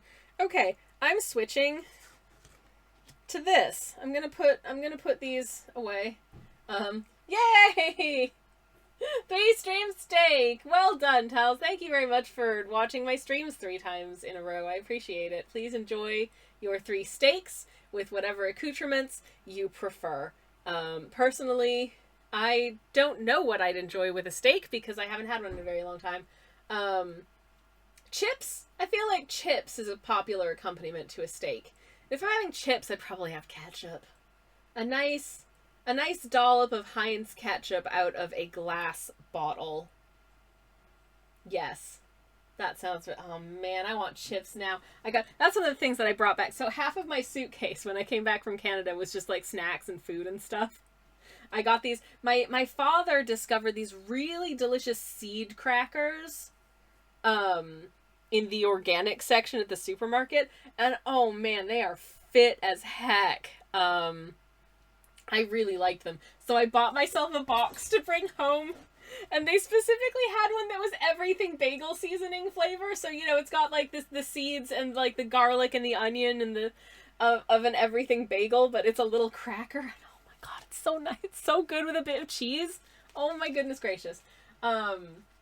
But, yes. Huggy Bear says, did you ever land on the far runway of Amsterdam? You have to taxi for 15 to 20 minutes to get to Attention. Twitch user No, but I did go back to London. via like a 30-minute taxi. Hello, Weird Ripley. Thank you so much for the raid. Welcome in. Hello, hello. How was your stream? It's lovely to see you, Ripley. How are you? Welcome in. And hello, Raiders. Hello, Melmix's Media. Mandy Goose Smith, thank you very much for the follow and welcome on in. And yes, hello to Mel and hello to... oh geez, the scroll is getting away from me. Wilco Creations, thank you very much as well. And let me get a shout out in the chat for Ripley. If I can spell, that would be great, which I'm super bad at. But I shall try my best. Okay, if you're not following Ripley, you should super be doing that. Anyways, if you are here, Ripley, how was your stream? I hope you had a wonderful time. It's lovely to see you. Oh, there you are. Hello, hello. And thank you very much for bringing your beautiful mushies to us. It's wonderful to see you. And hello, and indeed, happy Pride Month first day to you, my friend. How are you doing? How was your stream? What'd you get up to today? I'd love to hear all about it. And as always, if you have anything you'd like to share with the class, I'd be very, very, very happy to do so. You are welcome to whisper a link in my direction of whether it was what you were working on or one of your socials, and we can take a look at your art there. It's all good. As for me, hello, welcome in. To anyone who's new here, allow me to introduce myself. My name's Twitch user Sammy Kelsham, a variety streamer. We have been swatching some new gouache paints today for funsies, and the only sketch that I had done was this little guy. So we're going to paint this little guy. Because I just finished an entire month of doing a daily painting, and it was a lot. So my brain is porridge, and also last week was a heat wave, so yeah, woof. Anyways, yeah, I'm a variety streamer. I do cozy art streams on Mondays and most Thursdays. I do cozy game streams on Fridays and sometimes on a Thursday if I'm feeling extra spicy. This week I'm just feeling normal levels of spicy, so we'll be painting something. I don't know what yet, but it'll probably be queer because it is Pride Month. Happy Pride Month, everybody. Ripley says, how are you? I'm good and happy Pride. We've been playing some Cozy Coral Island. Oh, how lovely. And thank you very much for the lurk, Huggy Bear. I hope you have a lovely lurk. Heatwave has been intense, says Ripley. Oh my goodness. It has finally broken here today, and I'm so grateful. I went out earlier today and only felt mildly uncomfortably warm wearing a jacket, which I only wore because it had pockets. But anywho, yeah, it was so, bleh. Literally, I think it was right at the beginning of the heat wave that we landed back in the United Kingdom after being away for a little bit, and, exiting the airport from a red-eye flight on very little sleep at like lunchtime, and going outside into 26-degree weather was deeply unpleasant. And I think it made it a lot harder to recover, honestly, but it's fine, we're fine. That was over a week ago, so we're okay now. Still very tired, but yeah, getting there. Anywho, it's all good. What else was I going to say? Yeah, today we were swatching out some new gouache paints. They are Holbein Artist Gouache, size 15 milliliters. I can speak, I can't speak. In some little tubies. And just seeing what the colors actually look like when they're swatched out, because as always, it doesn't always look the same as it does when it's online. And seeing how we feel about their opacity, how they blend, what they look like, blah, blah, blah. I'm very happy with them. For some reason, ultramarine is reading on camera as a very sky blue, when in fact, this is supposed to be ultramarine. And if you know what ultramarine looks like, you know that it doesn't look like this in real life. It is a much deeper blue than this, and a little bit warmer in tone as well. So, how strange. Anyways, love the Holbein quality. Not tried their gouache though, says Ripley. So far I'm a fan, but all I've done is these little swatches. Also, this one swatch is Schminke because this color was out of stock from the Holbein range from the art shop that I was ordering from. So I had to bodge a little bit. Oh no. But I figure that's fine. Also, I already know that I like Schminke's paints, so though I haven't really tried their gouache, so was kind of excited about that as well, just to see how it compares. So far, pretty much the same. Yay! I didn't have any time to formulate an idea for what to do with them though, so I'm just painting this little sketch that I already had of it's Miles O'Brien from Star Trek. I'm sorry. It's all I had sketched out. I'm not sliding back into art block, but I think my brain needed a little bit of a break after Hollow Knight Art Month, which was a pretty intense volume of art production. Anyways, but yeah, let me get another shout out for you in the chat. Because I can, Ripley. And annoyingly, we will be going into an ad break shortly, and I do apologize for that, my friends. Very much I do. But as always, you can just chill, and you're not going to miss anything because we don't do anything over the ad breaks. I disappear as well, do a stretch, have another beverage, probably go to the bathroom. You know, all that jazz. So you won't miss anything while we're on break. You'll just be enjoying the music. Anyways, in the meantime, I hope you had a nice time on Coral Island, Ripley. Very much I do. And thank you again for the raid. I really appreciate it. As for me, I think I made a mistake. I shall lurk. Thank you very much for the lurk, Ripley. I appreciate it. Enjoy your post-stream decompression session. And thank you again for the raid. I really appreciate it. Yeah, as for everyone else, I also hope that you are well. How are you doing? I hope you had good weekends. And thank you again for choosing this silly place to hang out in. It is, as always, appreciated. I'm going to paint this tiny little man after the break, because I've just seen that the ads are about to run. So I'm going to stick on the BRB screen before I actually start painting anything. And I will see you very, very shortly. Be right back, everybody. Hi, everybody. I'm realizing in hindsight I should have gotten a drink while I was away. Also, it feels like my desk chair wheels are stuck on something, but there's nothing down there. So, apart from the carpet and the floor, and then another floor of the building under the floor and another ceiling, and then under that the earth. But none of that should be impeding my ability to like roll around with my desk chair wheels. So goodness only knows. Tals, thank you for the hydrate. I do have half of this cup of tea still, and also chest pains. That's fun. But let's continue on as best as we can.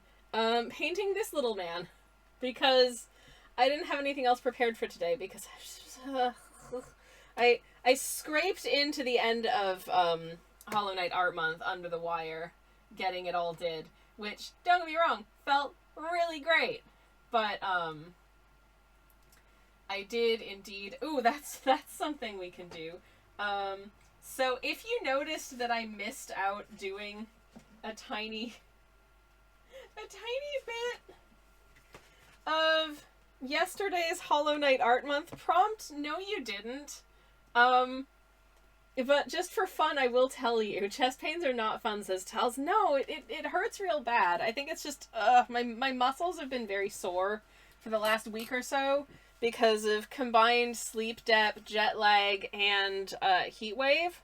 So I'm very sore at the moment, and that is indeed, extending to like my chest / rib cage muscles, and then also into like my upper back. It's just not having a fun time. Anyways, notice Varga is missing anything here. Yeah, I forgot to actually do the line weight and not just the pencil underneath of Varga's little antenna. So I'm going to do that right now. But first, I have to go say hello to my moderator, Suspects. Also, thank you for the feel better soon, Tals. I appreciate it. I'm trying my best. I'll be back in a second. My person is home. Yay! I missed you so much.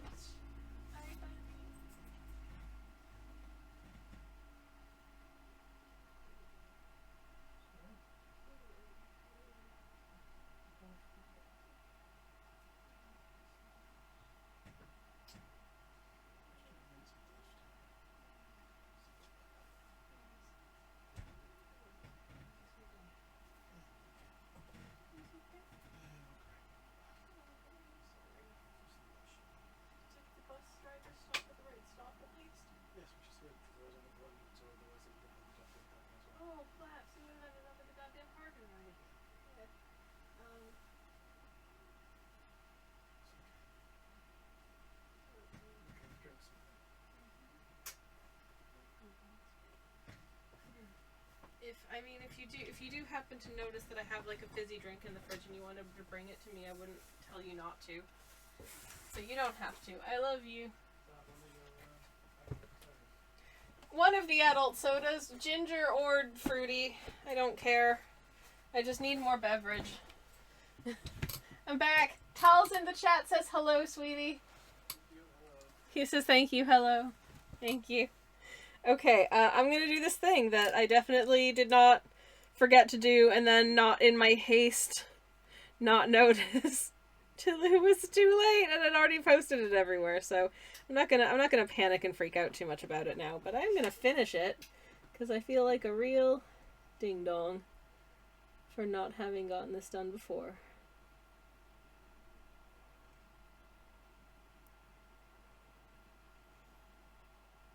Okay, now I've completed Hollow Knight Art Month. Oh my god, that looks so much better! It looks so much better!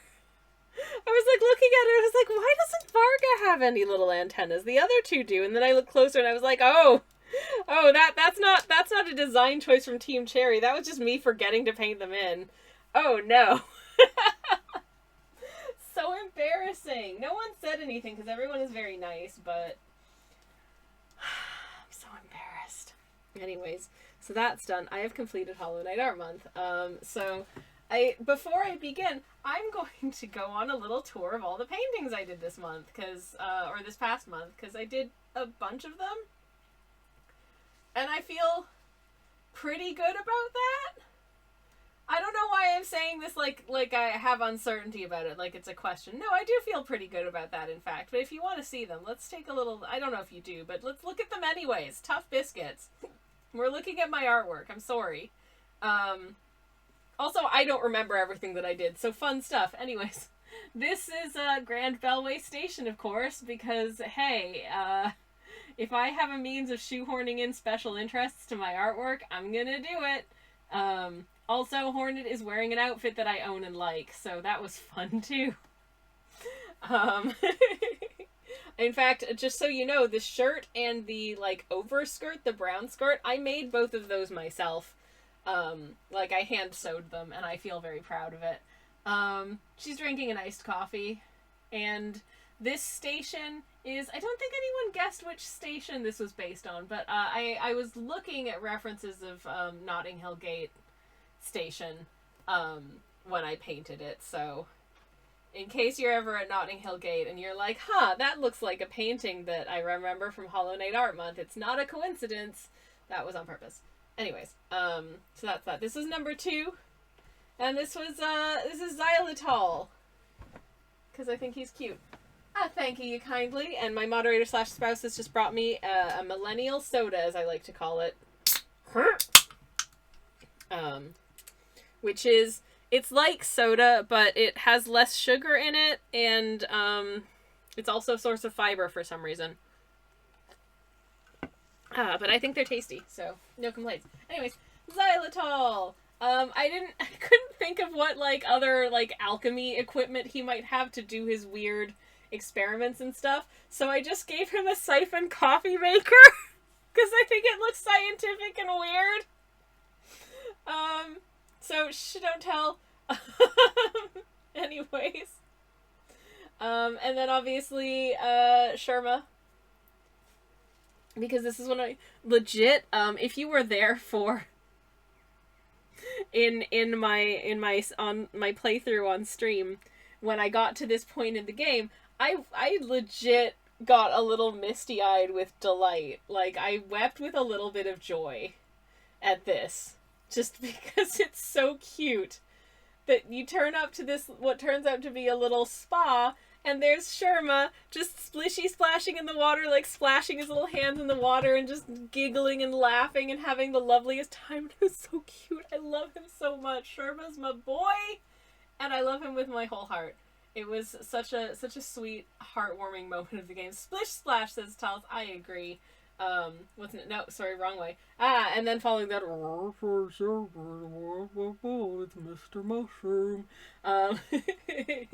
This was a fun guy to paint as well. He's so weird. And here he is in space, which was an excuse to paint space, and I always enjoy painting space, so that was really fun.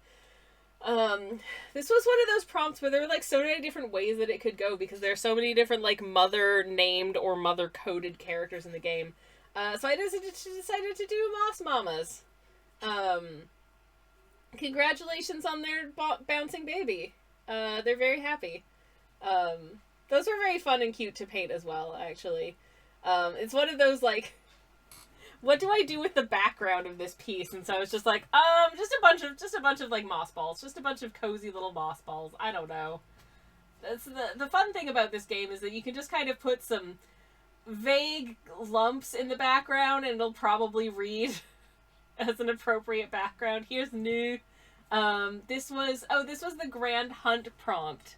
And, because New gives you your, like, hunter's journal of this game, I was like, okay, yeah, here she is out on a grand hunt. She's got her, she's holding a knife, and she is ready to taste blood. And I love that for her. And then obviously one of the most charming parts of the game, I think, is the fact that if Hornet goes to her bell home and sits down on the bed and you just let the game idle for a few seconds, she'll just flop over and go to sleep. And it's so cute. Smoochie's got a knife and stuff. She's dangerous. She scares me. She is a very feral child. I love her very much. But yeah, here's Hornet taking a nap. As you do. That is honestly so much of a mood. So relatable. Anyways. And then this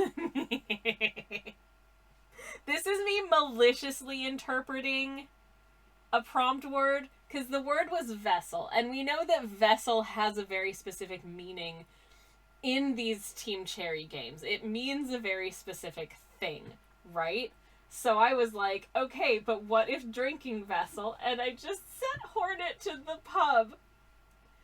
And she's just having a nice drink out of a pint glass, which is a drinking vessel.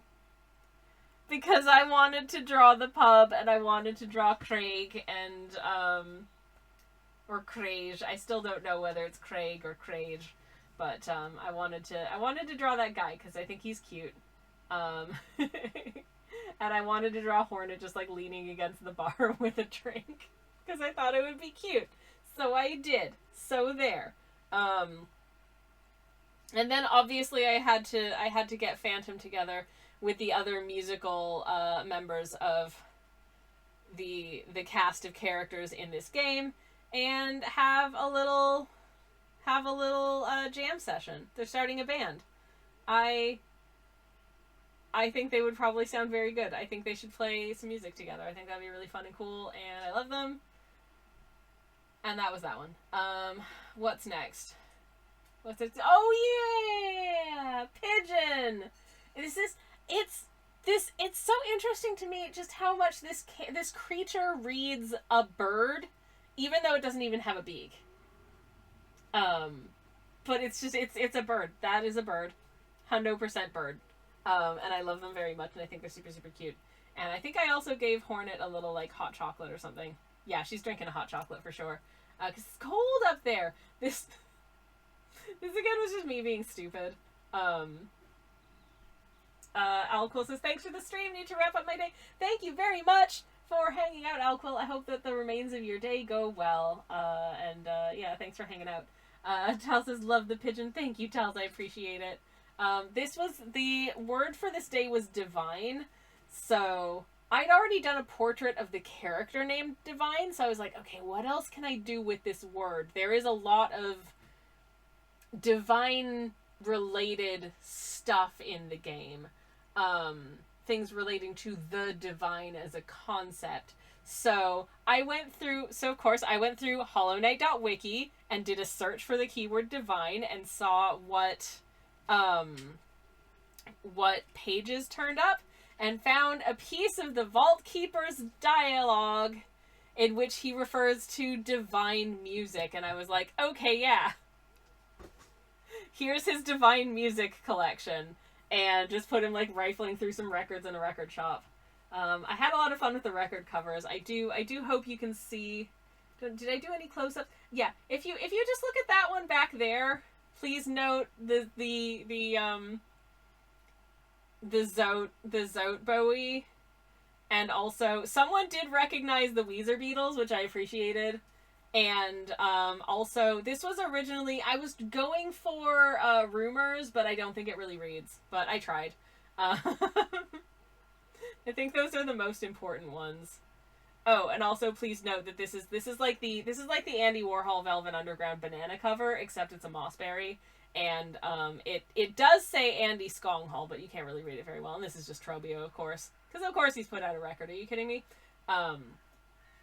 Anyways, that's it. There is also, you can't really see it very well, but there is also a record from the Fleetles, which is called Let It Awoo, which is terrible, but there we go. Anyways, I don't know what Jack Black is doing there, but there's a couple of little ant buddies toasting marshmallows, as you do. And this was one of my favorite, okay, this was one of my favorite ones to do. I don't know if anyone else likes this one as much as I do, but this was one of my favorite ones to do.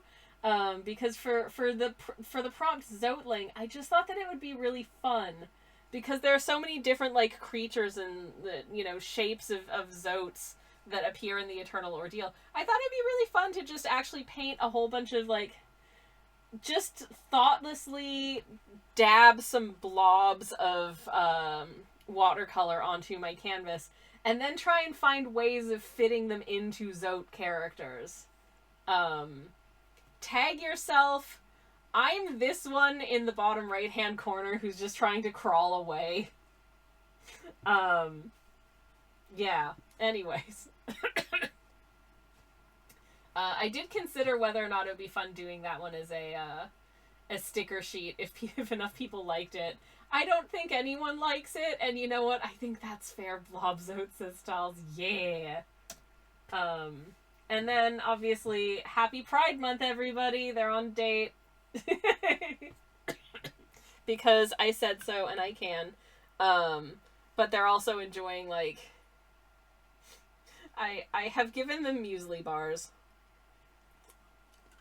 This one was actually a really tough painting to do. I was having a really hard time getting, like, the background the way I wanted it, so I feel like the background is just kind of meh. But I think the two figures turned out real cute. I like their salted caramel chocolate, by the way, in case anyone's wondering. And then, obviously, we have the Relic Seeker. I'm the one with the knife, says Freddy. That is very valid. I love that. Here's the Relic Seeker. She's not disorganized. She has a system. It's not messy. She has a system. She knows exactly where everything is. Just trust her, okay? This is not semi-autobiographical. For Memory Day, I decided to just pick my favorite bit of the memoriam, which is the bit where you unleash the... What is it? The humongous flea? The giant flea? Anyways, very, very big flea friend. And so here I am giving him some scratches. He's a very good big awoo. Yes, he is. Yes, he is. We love him.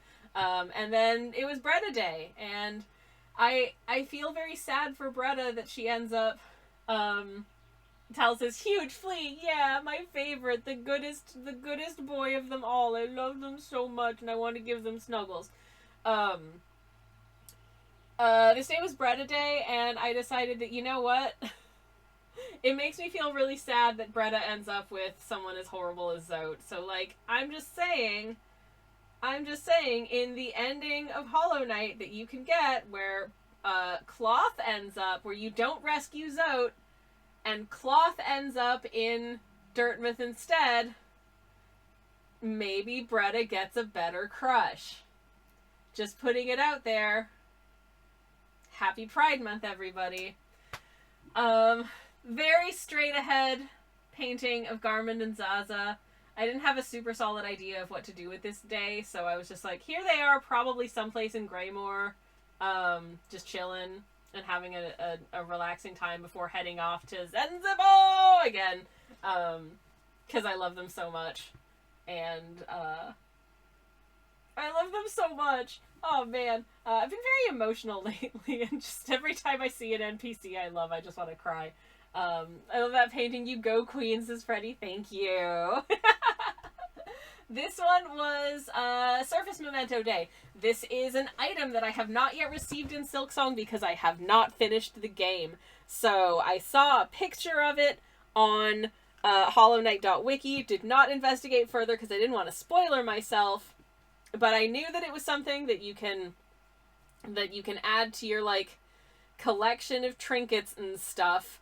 And so I decided that she's just putting it up on a shelf in her bell home, and that gave me an excuse to draw all the other things that she has on shelves in her bell home, including that little like metal figurine that somebody makes for you of Hornet that's super cute. And if you're not careful, if you like, you can break it. And I'm so scared that I'm gonna press the wrong button and break it by mistake sometime. I really am. And then also, you know, like sewing supplies, some mossberry jam, a big mug for tea, and a framed photo of Chakra because I'm a sap. Next, it's the Chapel Maid because I think she's cute. And I put music to in the background of all of my Instagram posts, and I'm pretty sure for this one I just put Chapel Rowan because I didn't know what to pick, so I'm like, yeah, sure. She's Chapel Maid. Close enough. But I love the look of her. I think she's fun. I also love the fact that when you pass out, she's like poking you with a stick. Very good.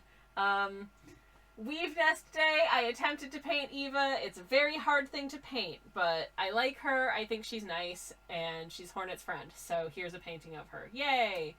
I really enjoyed doing this one. This was one of the first ideas I had when I saw the list.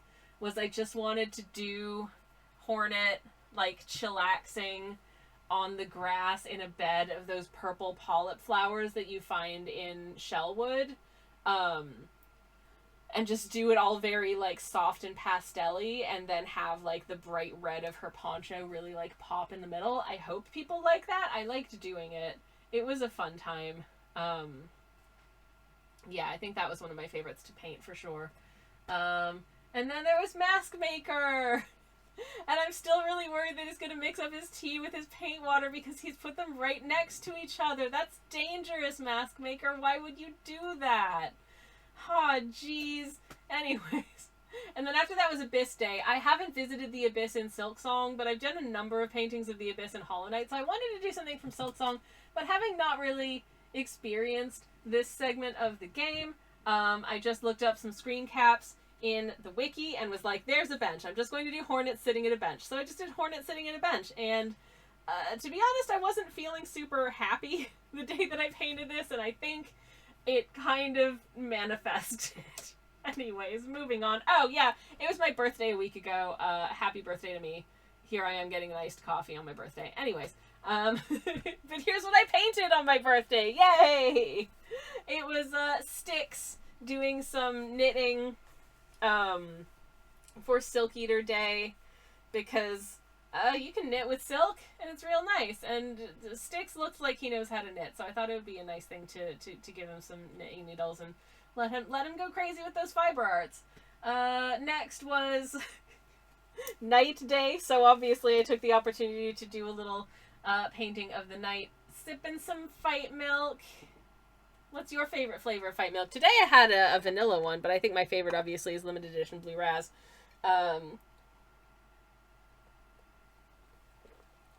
But that was fun. That was a fun one to do. Very simple. Try every single... New limited edition Blue Raspberry Fight Milk. Makes you almost as cool as Hornet. Thank you.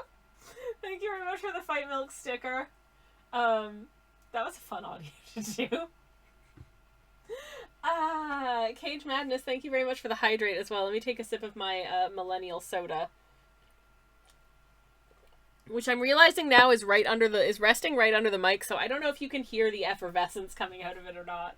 But yeah, thank you for the sticker, appreciated, and thank you for the hydrate as well, much appreciated. That is fight milk indeed. Every single like monthly art prompt, 30 day, 31 day, blah blah blah art event that I have attempted to do, I always tell myself I'm going to keep it simple. I'm not going to do like complicated backgrounds or make anything too involved. I'm just going to keep things really straightforward and sketchy, and, you know, just do like gradients for the background, no details, not anything like that. This is always a lie. Every single time it is a lie. I should know this.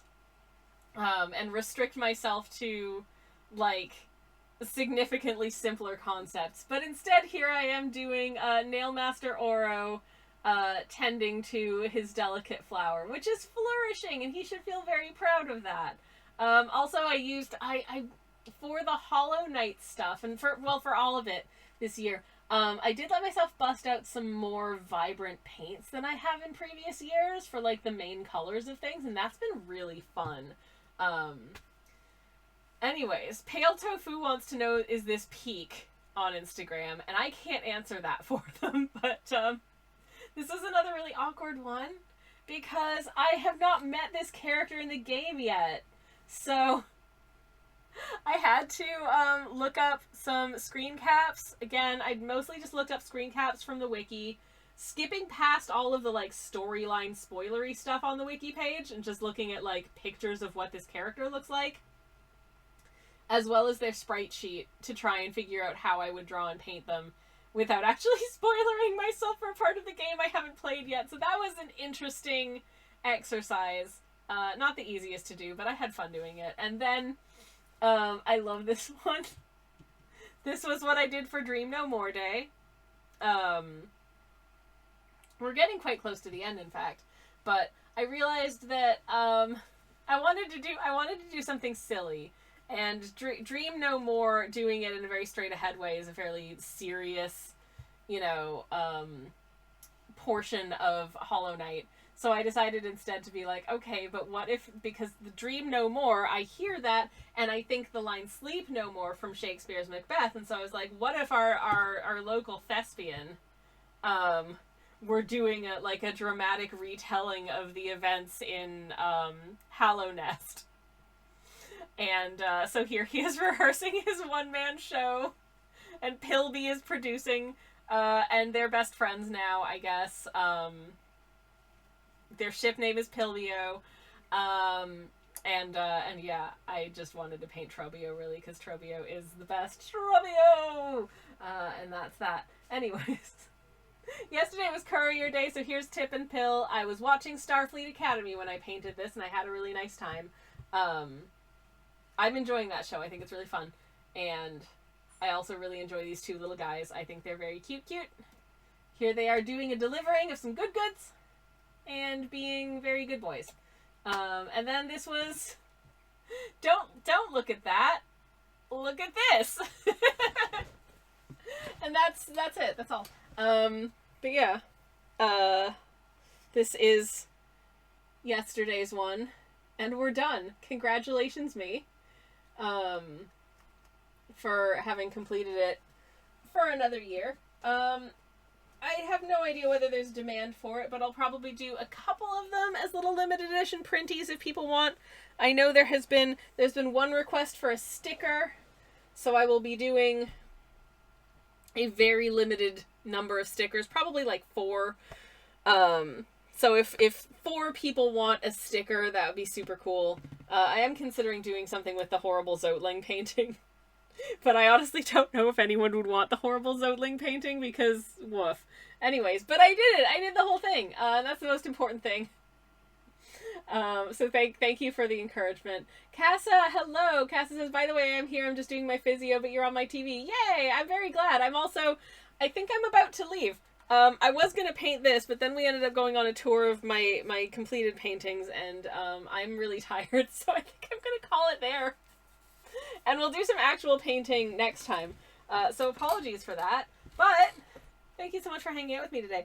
It was really fun getting to know these different, getting to know this gouache paint set. I think I'm going to have a lot of fun with it.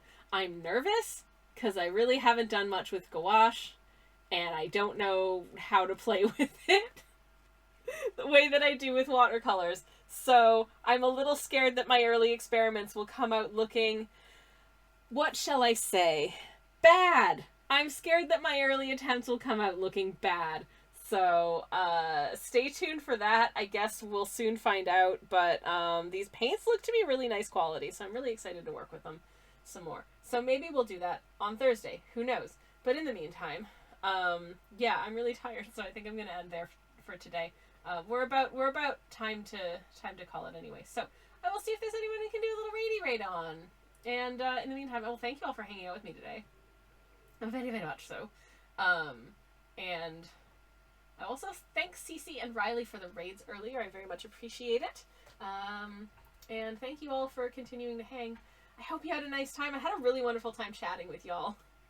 Y'all are cool, and it was good. I have no idea who I have or haven't raided recently because I was away for a while. And so my ability to brain is gone. Katie says, as Jake the dog says, sucking at something is the first step toward being kind of good at something. It's true. It's true. I'll try my best. I shall try my best. And hopefully it be good. Okay, I'm going to send us in a raid direction. I'm just going to check and see whether or not this person is just about to end, because that would be embarrassing. They just popped up on the top of my doodah. Okay. I don't think they're just about... Oh, sweet. And this piece that they're working on is really, really cool and cute. So, let's go say hi to Carson, who's doing some art. And is also a really nice person and fun. And, you should enjoy their strims, I think. I'll pop a generic raid message in the chat, if I can, with, just some little ananas popping in. Bloop, bloop, bloop. And in case anyone's curious, for tonight's dinner, I have, we call it mince on toast, but the mince is actually lentils. But it's the same principle as mince on toast, if you're familiar with mince on toast. That's M-I-N-C-E, not M-I-N-T-S, just to be clear. I'll be back on Thursday, and I will actually have a concept to paint then.